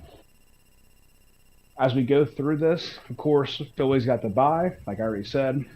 First matchup, San Francisco and the 49ers. I think 49ers are going to be hurt. No, sorry. I think Minnesota's going to be hurting a little bit, not having Dalvin Cook. And that consistent run game, I think Madison will be fine, but it won't be that elite balance that Dalvin Cook brought. They're going to throw it more. I think Addison has a big year. Hawkinson has a good year if he stays healthy. Cousins elevates a little bit. Jay Jetta, enough said. You don't have to go much into him. He's going to be probably still the best receiver in the league and put up numbers. But that defense is absolutely putrid. I think by that point, Brock Purdy's elbow will probably be pretty healed, and he'll be playing probably pretty good by his standards. I think they're going to be clicking. McCaffrey's second year at that team. Defense, top 3 in the league, loaded, adding a Gravedigger, Javon Hargrave. I think they wiped the floor with Minnesota in that first matchup, so I'll take the Niners moving on. 3 and 6. I think this is going to be a fun one because anyone watching the NFL last year, I think it was in Detroit too, so this game will be in Detroit. Seattle versus Detroit. Go watch it last year with an absolute fun barn burner on TV. I'm almost positive it was in Detroit. It was. It was like 30 points plus both ways. I foresee it being the same way this year. I think Seattle's defense has gotten better. I think Detroit's defense has gotten better. But really, the Lions by this point will have a rookie, Sam Laporta, completely acclimated and making a big impact for their team. Same thing with Jahmyr Gibbs. I think he'll be electric. He'll be the DeAndre Swift that actually stays healthy and can be in every game and actually play instead of being on the mend. David Montgomery is probably a better version of Jamal Williams, being the hammer, even being a receiver a little bit himself. So I think they upgrade what they had last year. They have a top 5 offensive line. Jared Goff elevates. Jameson Williams stops being an idiot coming off his gambling suspension. He stops dropping the ball. And all of a sudden, the sun god, of course, we know he's going to be great. Detroit's humming. We know Seattle added a Jackson Smith, who's incredible. I know he's banged up right now, but I think by that point, same thing will be acclimated. Tyler Lockett and Angel's Wonder, DK Metcalf, Charbonnet. Shout out to him. I actually pulled him in my fantasy draft this past weekend. But I think he'll be a nice 1-2 punch with Kenneth Walker. Both those guys, like I said, as much as their defense has improved by their standards, it's going to be another offensive shootout. It's going to be a lot of fun. But I think the experience of Pete Carroll takes down the Lions in this matchup. I'll take, and I could be wrong. I believe Seattle won last year's matchup too. So I think as Detroit, a lot better this year. They finally have learned how to win, but I think the playoff pressure gets to them. I think Seattle wins a shootout in Detroit. So I got them moving on as the 6th seed. The last game of the last week of the wild card weekend. New Orleans Saints, Dallas Cowboys. I think the Saints will be better. I think Derek Carr will be fine. They'll be enough to win a really bad division. I think their defense is solid. Kamara will be off his suspension. They got Kendry Miller as a rookie. They got Jamal Williams. The run game's going to be fine.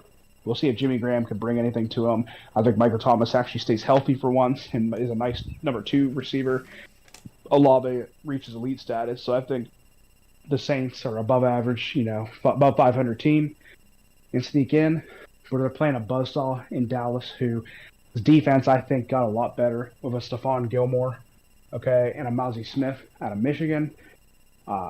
I think with their offense, you got a Brandon Cooks, probably one of the more underrated acquisitions of the offseason to give Dallas a true number 2 and legitimate threat who, when given the opportunity, balls out. No one talks about Brandon Cook as being a really good receiver anymore, and he gets traded to everybody. Just hop on the Brandon Cook bus. He's going around the league from team to team, but the dude can actually play.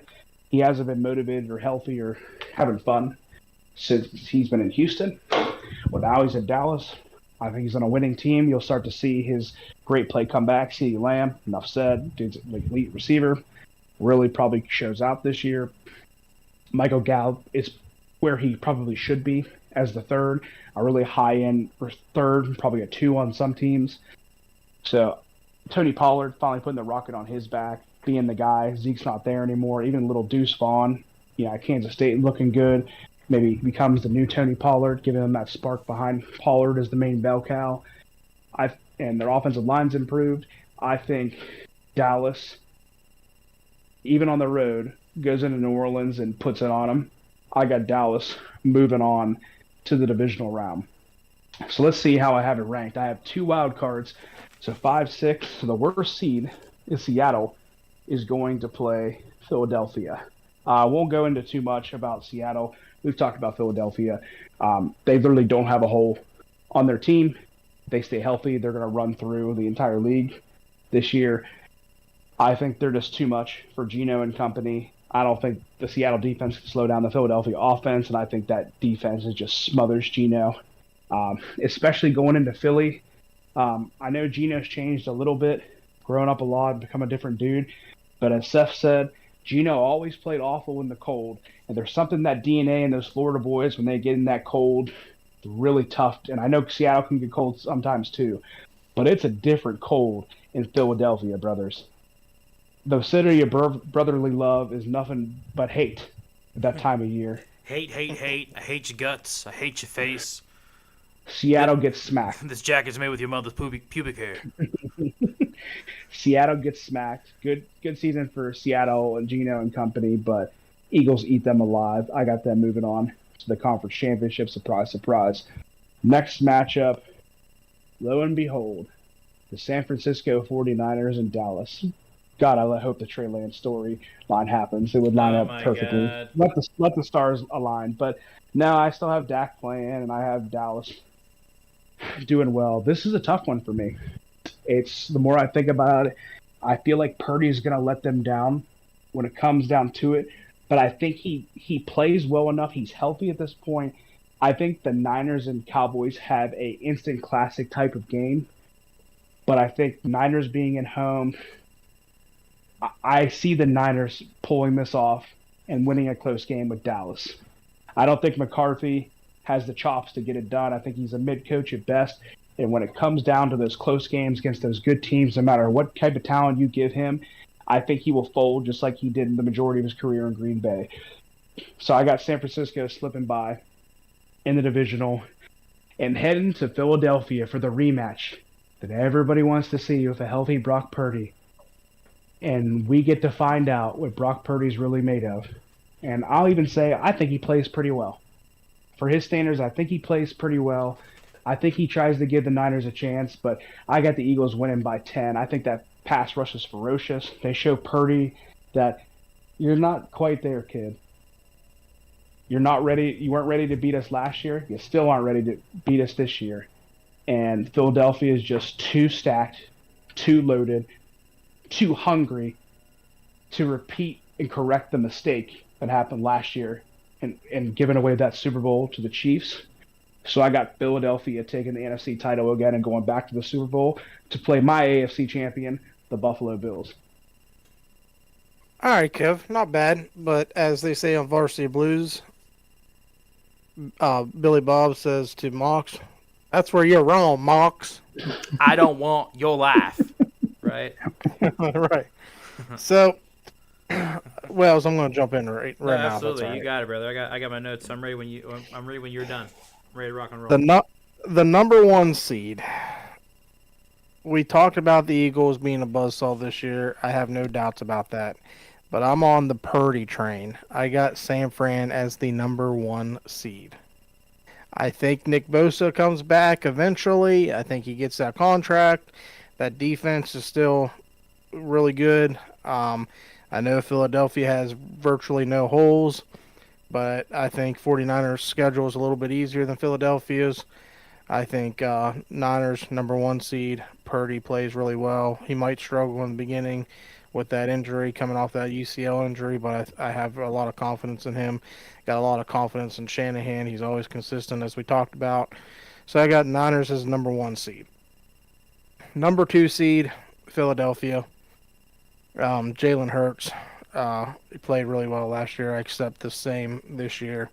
That defense is going to be lights out. They added to it. They added good pieces to it, so I have no issues with them. I think they're going to be the number two seed. Number three seed, the Detroit Lions. Jared Goff, in my opinion, he could have been, I know he didn't come back from an injury, but he's almost like the comeback player of the year type of thing last year. He played really well. I really like Campbell, their head coach. I'd run through a brick wall for him. He's going to have his troops ready. Their defense got a lot better, so I got them at number three seed.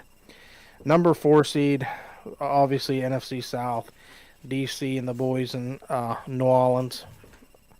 They're going to be the number four seed. I think Mike Thomas does have a pretty good year this year. I'm not going to say he's going to play all the games, but I think he's going to play the majority. I think their team, this is probably the best team Derek's been on, talent-wise, on defense. So I got them at the number four seed. Number five seed, I have Minnesota. Kirk will probably not have his mustache by then. I hope not, at least. If he does still have a mustache, at least go to a 70s porn stash. I think that'd be cooler than the handlebar. But he'll be saying, "Do you like that?" a lot in some late games. To his wife with that mustache. Number 6 seed, I have the New York Football Giants. I believe the hype around that organization. They got better this year. They got Danny Dimes some help. My cousin Danny Dimes. They got him some help with D Wall. Um, their receiving core still could use some work, but I think Darren Waller being there, that's going to help that offense elevate even more. And I really like Brian Daboll a lot. That defense also, I think they got a little bit better on that side of the ball as well. I think Thibodeau is going to have a better year this year coming off the edge. So keep an eye out for the Giants. Number 7 seed, I do have the Dallas Cowboys. I think they're going to do just enough to make the number 7 seed. Um, I think they're too good to keep out of the playoffs talent wise. On the offense, say what you want about Dak. He is sort of up and down a lot at times, but he can sling the ball as long as he stays healthy. Right. They got CD Lamb. As long as CD doesn't catch the ball with his body, like Michael Irvin alluded to, I think they'll be fine. But no, that's where I got those. That's my 1 through 7. So obviously the first seed's Niners. They'll have the bye, so it's going to be Eagles, Cowboys, division rivals. It will probably be closer than what it should be, but I have no doubt the Eagles beat the Cowboys in that game. It will be closer just because they're division rivals. This is going to be the third time they're playing each other, but I do think in Philadelphia, Eagles gets that win. I think that's going to be one of the better playoff games, to be honest. So that's where I have that Eagles Cowboys. Eagles win that game. It's going to be the next game would be 3 and 6 Lions and Giants. I think Lions fans better be hyped up. This is going to be their first playoff home game in ages. It seems like. I think that atmosphere is going to be cooking. I think Lions and Jared Goff get a W there, so they move on to the next round. And then we got the Saints and the Vikings in the what are they calling that now? The Mercedes-Benz Superdome or whatever it is. But I got the place that Drew built. Yeah. Well, I got the Saints losing that to Kirk and the boys in Minnesota. Yeah, I think that's going to be his first playoff win, huh? Right? Yeah. Wow. Yep. DC still he makes it to the playoff, but he doesn't get that first win. I think Kirk's got more experience in the playoffs, so I got Kirk and the boys moving on. Jefferson and that crew is going to be too hard to stop. Next one, divisional round, Niners, Vikings. Kirk, you got your first playoff win. You're not getting another one. Niners are too good. Niners win. They get the conference championship game. Purdy's got another. We got that bye week. His arm's feeling great at this point. Christian McCaffrey, first full year 49ers at home. Them boys are going to be cooking. They're going to the conference championship. Eagles versus Lions. Lions fans, sorry about it. You had to go up against the buzzsaw, the Philadelphia Eagles. Eagles are just going to be too good. Golf's going to be under duress most of the game. I got Eagles winning that game. I'm going to say by 10, at least 10. And then it's going to be a rematch of last year, but it's going to be flip-flop. Philadelphia is going to be visiting the San Francisco 49ers in Santa Clara, Levi Stadium. I believe the results are going to be a lot different this year. I think Eagles are a great team, but I think going to Santa Clara, Purdy's going to be cooking. Christian McCaffrey is going to be cooking. They're going to want redemption over what happened last year. I got Purdy and the San Francisco 49ers going to the Super Bowl. Whoa. No longer bridesmaids in the NFC. They've been in an NFC Championship game the last 2 years. They're going back to the Super Bowl, boys. I think they're on the Santa Clarita diet. You ever seen that? Show on Netflix? I did not see it. Drew Barrymore, great, random as hell. It's like a zombie type show, but great show. Love me some Santa Clarita diet. If y'all They stopped filming it, so it's a finished series for those that are worried about it. But I love it, Kyle. I love me some nine guys in the Super Bowl. I love it. I'll rattle off my guys here real quick. We'll go from 7 to 1. Coming in at the bottom seed, we got the G-Men. I think we get it's funny how the evolution of quarterbacks go, and I'm going to allude to this a couple times. Just because you have a better year doesn't mean you have better numbers. They probably have elevated numbers. Danny Dimes, your cousin being one of them, he's going to have elevated numbers, but he's still going to have some picks, with elevated yards and touchdowns. Unless you're Aaron Rodgers, you will throw more picks. So I have them as the 7th seed. Following them is their big rival in the NFC East, the Dallas Cowboys. I think they squeak in just because we've talked about this. The NFC is a very weak division. There's a lot of great teams, but they're spread out, and the only division that really cannibalizes itself, but still finds a way to make it into the playoffs, is the NFC East. So Dallas Cowboys make it in despite McCarthy. I think Dak does well enough.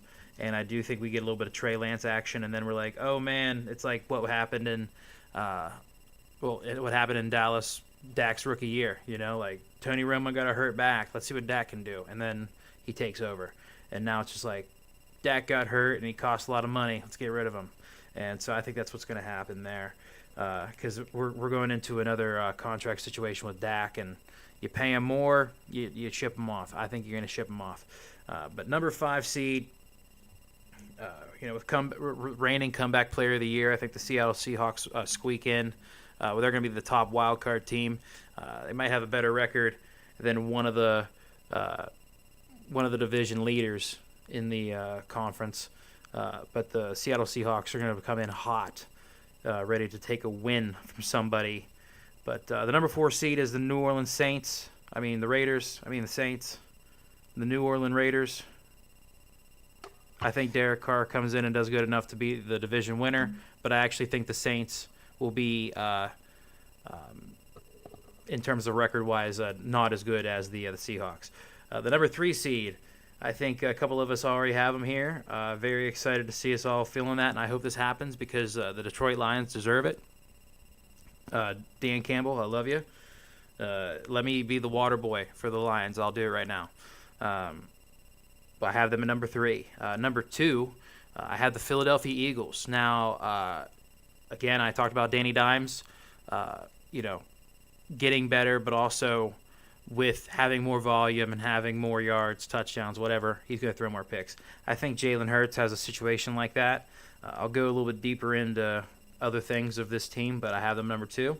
And number 1, I got the Oboe Elbows, or what we like to call the 49ers. I have them as the number 1 seed. Brock Purdy.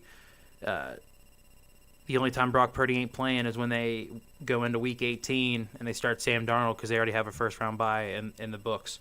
And the reason why, I got Philly at number 2. I know this team's stacked, but I've seen great teams find a way to lose a damn game, and it's the NFL. A Super Bowl team from the year before, especially if you don't win, there's not a lot of good in your favor. And I personally think this team's too good to not make the playoffs. And, of course, I got them at the 2nd seed. So I think they're going to, overcome all those situations being a team that just lost Super Bowl. But they'll still make it into number 2. But round one, we got the Eagles versus the G-Men. Sorry, Danny Dimes. Sorry, Kyle. They're gone. Eagles advance. All right. Followed by, I like to see we got the Lions versus the Cowboys. This is honestly the most interesting game, I think, out of the first round. But we got the Detroit Lions advancing. I really think this is Mike McCarthy's last year in Dallas, and them losing to the Lions. Think about it. Dallas Cowboys haven't won a playoff game. Right, they didn't win one last year, correct? Yeah, they played the Niners week 1 or the playoffs. Yeah, they lost last year. Gotcha. So they haven't won a playoff game in over 20. In terms of who won a playoff game last, it's neck and neck with the Lions. So this is going to become a very hype game. I think the Cowboys again lose to the Lions and they advance. And that brings us to our last opening weekend game. We got the New Orleans Raiders against the Seahawks, and honestly, Kyle, yeah, Derek Carr gets a better defense. Derek Carr gets a better situation in New Orleans, but he still finds a way to be Derek Carr. And Geno Smith, man, Geno Smith and that team's going to come in and just ram the Saints, ram the Aints right into the ground, and they advance. So we're moving on here to the second round, and I believe what we got now is we got the Niners facing the Seahawks, a rematch from last year, first round. And, right? Maybe, yeah, first round of the playoffs. And sadly, this is where the story ends for Seattle. Again, really good team. And, facing a division team 3 times in a year is really tough. And regardless of how they do in the regular season, I think they split with them in the regular season. I think the Niners get the best of them, and they take it to them. And so, of course, they advanced. Going down here, we got the Eagles facing the Detroit Lions. Big game because everyone thinks the Detroit Lions are just going to steal the show, and everyone wants the Lions to win. But the Eagles, I still feel are too good of a team. They're too loaded, and they'll get pretty close. So they'll defeat Detroit. Now we get into the NFC Championship game, where we have the rematch of last year, the Niners versus the Eagles. Again, like you said, Kyle, it's going to be a different situation. They'll be in the Santa Clara area, and it's a whole different ball game for the Eagles and Niners. Brock Purdy's going to be healthy. Everything's going to be clicking on all cylinders on both sides of the team, both sides. But in the end, we're going to have the Niners going on top, and they're going to return to the big game. And reason why I have that, everyone got 2 holes. I don't know who said it, but someone talked about holes. Everybody's got 2 holes, and some teams got 3. Now, it might be hard to think, but there's 3 holes on the Eagles right now, or I guess what's going to happen. All right, so the holes are question marks here. The 3 for me is Jalen Hurts. Will he get better? Will he go into a league of Aaron Rodgers to where he gets better, gets more, produces, has great volume, but still minimizes mistakes? If he does that, then I'm wrong and they win this game. Okay, I don't think that happens. They rely on him more, even though they have a phenomenal running game with Rashad Penny, DeAndre Swift, and Kenneth Gainwell. And within that, he throws a couple crucial picks. He had a fumble last year in the Super Bowl. People forget about that, and he still had a phenomenal game. But you take that away, they might go up 10 points going into half, and it might be a different story. But he's one of the question marks. The new OC, Brian Johnson, and the new DC and Sean Desai. I really don't know what they're capable of. I know that we're talking about a season ahead from now, the end of the year, but that's why I see them falling short. And on top of that, guys, we talked about it a couple episodes ago. The last 17 quarterbacks that lost a Super Bowl never made it back. And I think it's going to be 18 this year. I think Jalen Hurts gets close, has a great season, maybe even MVP worthy, but they fall short just because what we got on, numbers don't lie. Either they break it or they're number 18. Baker Mayfield was supposed to be the last quarterback to start for the Cleveland Browns. Now we're on now we're on to Deshaun Watson. How many started since Baker Mayfield? 3 or 4. So, yeah, they easily could be the one that breaks it. They also could be just the next statistic. Bar rescue. The one thing I want to clear up is it was actually 2 years ago. Cowboys lost to Niners in the first round. Cowboys beat Tampa last year. So that's right. Yeah, yeah. But then I was like, they definitely played second round because I just said first round Seattle for the Niners. But in all reality, man, yeah, it was Tom Brady, sure, but that team was 8-9. Okay, that is not a Tom Brady ran team. That team ran through Tom Brady, and once you just took care of him and took away his reads, he was useless. No running game whatsoever. And yeah, Dan Quinn won that game for him. Yep. All right, Not and Mike. That's the guy. Besides Kellen Moore, that's the guy that should be the head coach of that team. well, I have nothing against Dan Quinn, but and he took a team in Atlanta to the Super Bowl, and then that happened, and he just couldn't turn it around years after. But in all reality, when you're good at something, just be good at it. It's okay. Like that's Eric Bieniemy went from Kansas City to Washington just to be the OC. People want him to be a head coach, but if you're good at what you do, do it. That's the situation with Todd Bowles. I'm all for him getting paid like a head coach, but he's a hell of a defensive coordinator. But you could tell it's just not the same thing. It's not the same guy driving the ship that's actually calling the plays, and it showed that last year. That was such a forgetful game that's why I missed it. Yep. Nope. I agree, and it's okay. I missed it too, but I just wanted to clarify that. Thank you. No, that helps everything. That covers up my fuck up. But okay, so for the big game, I have this is a Wait, hold on. Before we go into that, I would like to make this announcement for the big game. Sure. We are going to be doing a pod live pregame. Oh, no. Listen, I don't care what I'm doing work-wise. I will not be working during that weekend because we will be doing this. Yep. We're doing this. Okay. Yeah. So We'll mail it now. Mail it in now. Be sure to tune into that and see how right we actually are with these picks. But go ahead, Wells. Sorry. Okay. So the reason why I have the Niners at 1 is that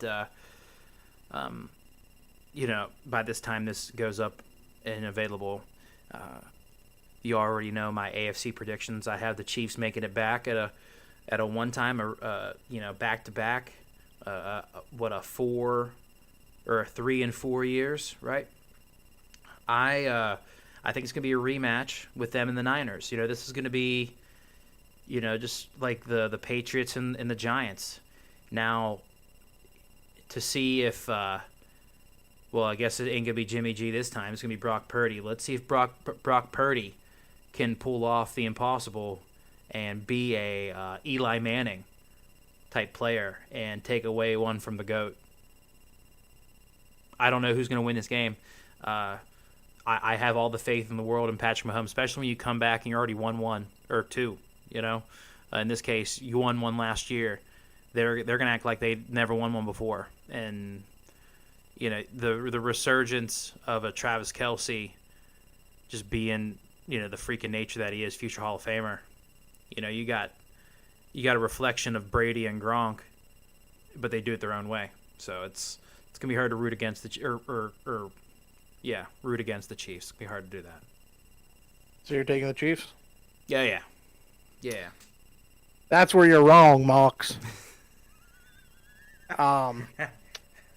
Obviously, we had the same Super Bowl Chiefs-Niners rematch of a couple years ago. There's not going to be any more blown leads. I think it's going to be a back-and-forth battle, but I think if the Niners get up like they were against the Chiefs, they're not going to lose faith in Brock Purdy like they sort of did Jimmy G. They took that ball out of Jimmy G's hands. I think he only made a couple attempts in the second half at passes. It was something weird like that. That was a whole other animal. And that's your guy now. So yeah, and I think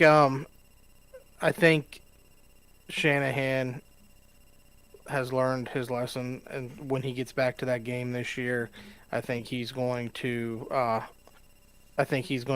rely on what the past experiences were and call the game differently. I think Brock Purdy is going to have a hell of a game. Kansas City's defense, they always start out sluggish for whatever reason. Then Steve Spagnuolo, towards the middle part of the year and playoff season, he has that defense flowing really well. Clicking. But I think Brandon Ayuk and Deebo Samuel and McCaffrey and those boys are going to be too much to handle. I think the defense is going to be slow down Patrick Mahomes just enough. Patrick's Patrick. He's going to make plays with Kelsey and Tooney and Pecco and those guys. Not saying he's not going to make his plays and do stuff ridiculous that no other quarterback can do in the league, but I just think in the end, when the dust settles, it's going to be the 49ers hoisting their sixth Super Bowl. Are you saying in the end it doesn't even matter what he In does? in the end, it will not matter. And that's why it starts with 1. Yep, it's gonna be one seed versus one seed. It's gonna be Niners hoisting up their sixth Lombardi. Mark it down, put it in the record books. Niners win by 3. Mail it in. Oh, by 3. No Robbie Gold. Oh, what could happen? No, good point. And folks, let me take you on a ride to an alternate universe that I think is actually closer to our reality right now. I got my Super Bowl picks. Trey Lance gets traded to the Philadelphia Eagles. All right. Just so they can fuck the 49ers again. Just to piss them off. I have the Buffalo Bills for my AFC champion, and Philadelphia, of course, is my NFC champion. I think both of these teams have elite, at least top 5 quarterbacks in the league right now. I'm sorry. Record deaths happening here in Buffalo and Philly right now. Unbelievable amounts of alcoholism. They're burnt houses. Could you just imagine those fan bases just being in the same game? And we know where they came from because there's a trail of piss and blood from Philly and Buffalo. Cheesesteaks and tables, baby. Yeah, right. I'm sorry. Both elite quarterbacks right now playing on each side. The run games are kind of similar in a way. I think Philadelphia's is clearly better potentially with Penny and Swift, but James Cook is coming on, and you never know what the Bills might acquire. Wink, wink, hint, hint. Maybe a Derrick Henry or something at the end stretch, or maybe even a Jonathan Taylor by October. You never know. Yeah. But I think the run games will at least be similar with how they do things. Skill player wise, I mean, Philadelphia is loaded. You got a Diggs. Philadelphia. You got A.J. Brown, a Devonta Smith, a Dallas Goedert. On the Bill side, you got Stephon Diggs, a Gabe Davis, who I think is going to have a bounce back, good year. Hopefully be at least a nice number 2. A Dalton Kincaid, who I think is going to be a nice rookie tight end coming on by that point. Defenses are both probably top 3, in my opinion. Incredible pass rushes, good secondaries. The only difference I see in these two teams really is the offensive line and the trenches. Yeah. Even though Buffalo's defensive line is still pretty good and their pass rush is good, the Eagles are just another level. So isn't it funny, as classic old football old heads like to say, the game is won in the trenches? Well, I think this game, with these two teams being so even, and I think it'll be a heavyweight matchup, but the game will be won in the trenches. And I think because of Philadelphia's offensive and defensive lines being slightly superior to Buffalo's, I think they get their revenge. I think they hoist the Lombardi, and I think Philadelphia burns again. Yeah. So you're telling me Buffalo gets back to another Super Bowl and they lose 0-5. That'd be 0-5. 0-5, yep. Hey, tell me, history likes to repeat itself, Kyle. I mean, I understand that, but Stephon Diggs calls the Rams immediately, hey, I'll just come play for you, I guess. You know what I mean? Let me ask you. Give me the money. I'll do what D-Hop does now. I'm just in it for the money now. I don't even care. I tried. I tried with this kid. Let me ask you a question, Kyle. You were joking around and mentioned it, but if it was Buffalo instead of Kansas City representing the AFC against San Francisco, are you taking Buffalo or San Francisco? Oh, I'm taking San Fran. Well, dude, exactly. It's trenches. In all reality, yeah, they have. Buffalo has all the talent on all aspects, and again, this helps. This better helps your playoff pool here, Kev. Von Miller is on PUP, and he's going to be sitting for 4 weeks. So he's going to be ready for playoff football. So we're going to get a fresh 100% Von Miller going into the playoffs, and I see him just making a tear. But it's going to boil down to that offensive line for the Bills. That the defensive line's pretty good. It's definitely above average. I would say just a tier below elite, unless you throw in Von Miller. But on the Eagles, man, like they lose Javon Hargrave and they replace him with Jalen Carter, and then you got Jordan Davis. That's going to be more of a lead role, and then Fletcher Cox is going to be in there just to take third down and key situations, and same thing with oh my gosh, I'm blanking on him as well. Fletcher Cox and Brandon Well, that's their Graham. D tackles. Brandon Graham. Brandon Graham's the Well, DN. yeah. Well, I'm just saying, like that entire D line, like everyone has a role, and the younger guys are going to be a big focal point, and that defense is scary. Dude, they are so deep. I read this. I don't know if it's going to happen, and they'll grant it or not. But their team is so deep. I saw something that Derek Barnett, who's a rotational backup, who used to be a top pick for them out of Tennessee, he wants to be traded so he can actually have an opportunity to play more. That's how deep these dudes are. Like he could be a starter for some teams. Yeah, no, that's not a surprise at all, dude. But this, if your way pans out, Kev, I'm taking Eagles all day. No, Yeah, I am too. they're going 0-5. Bills are going 0-5, and They should never be allowed to be in another Super Bowl if that happens. I don't know about that. They'll find a way to throw the Vikings in there.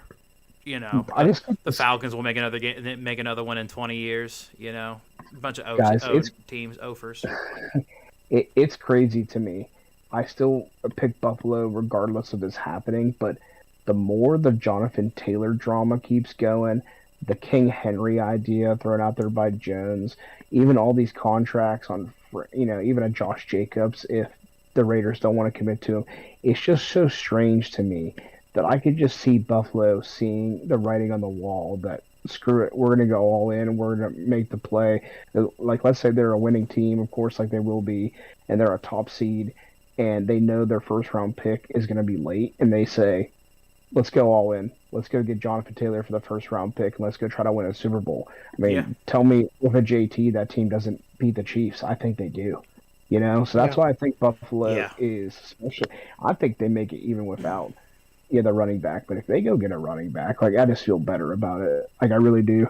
I think you wanted McCaffrey last year. This is my thinking. They were the other team that wanted McCaffrey. They didn't get him. McCaffrey goes to the 49ers, kills it, and helps lead them to the NFC title, and he gets hurt. Or Purdy gets hurt, and nothing happens against Philadelphia. But clearly you saw the difference in the 49ers team when McCaffrey got there. Imagine you doing that to your team, balancing out Josh Allen, letting him not make every mistake, and just bringing balance to that offense, especially in Buffalo in the cold when you want to run the ball. It makes so much sense to me.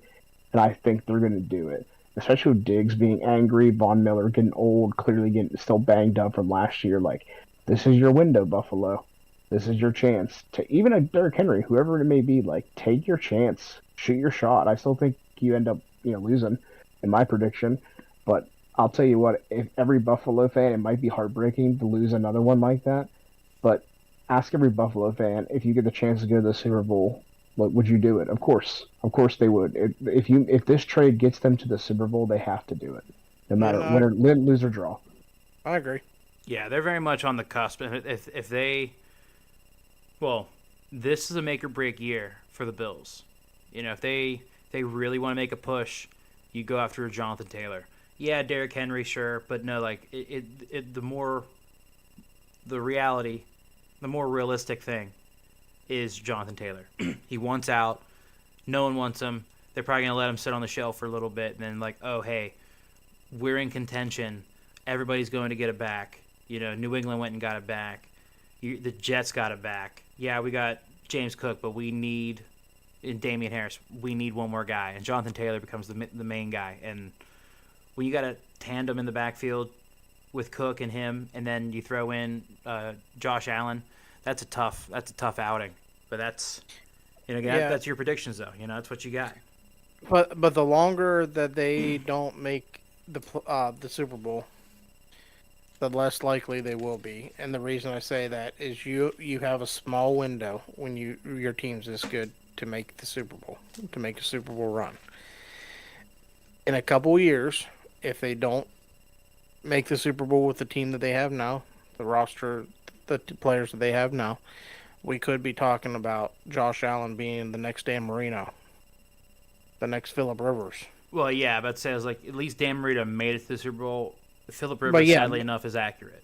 Sadly. Yeah, but I mean, I'm just saying, like, Yeah, it you're could right. be in that situation. But anyway, that's a good conversation. We can talk about that later on. But I agree. yeah, Diggs good isn't pick, happy. good Diggs- picks, Wales. Yep.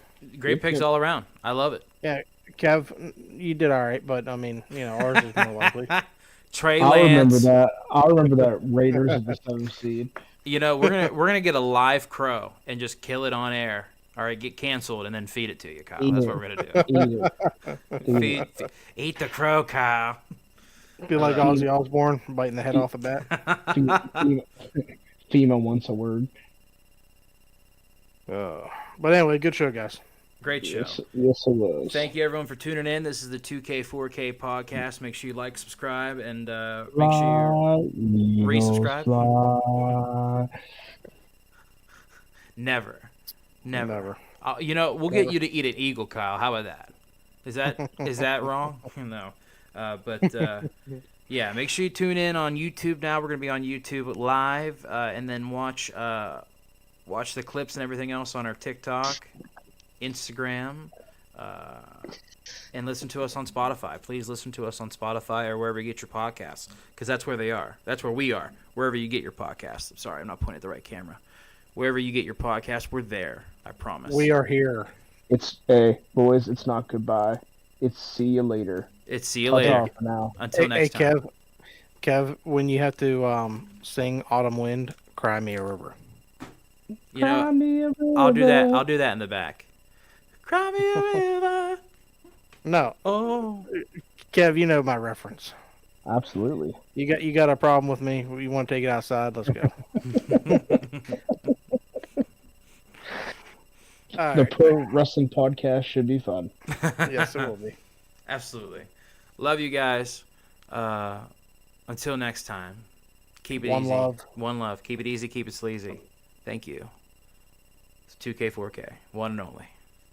2K4K. 2K4K. 2K4K. 4K. 2K4K. Sorry. Dun, dun, dun, dun, dun. Sorry.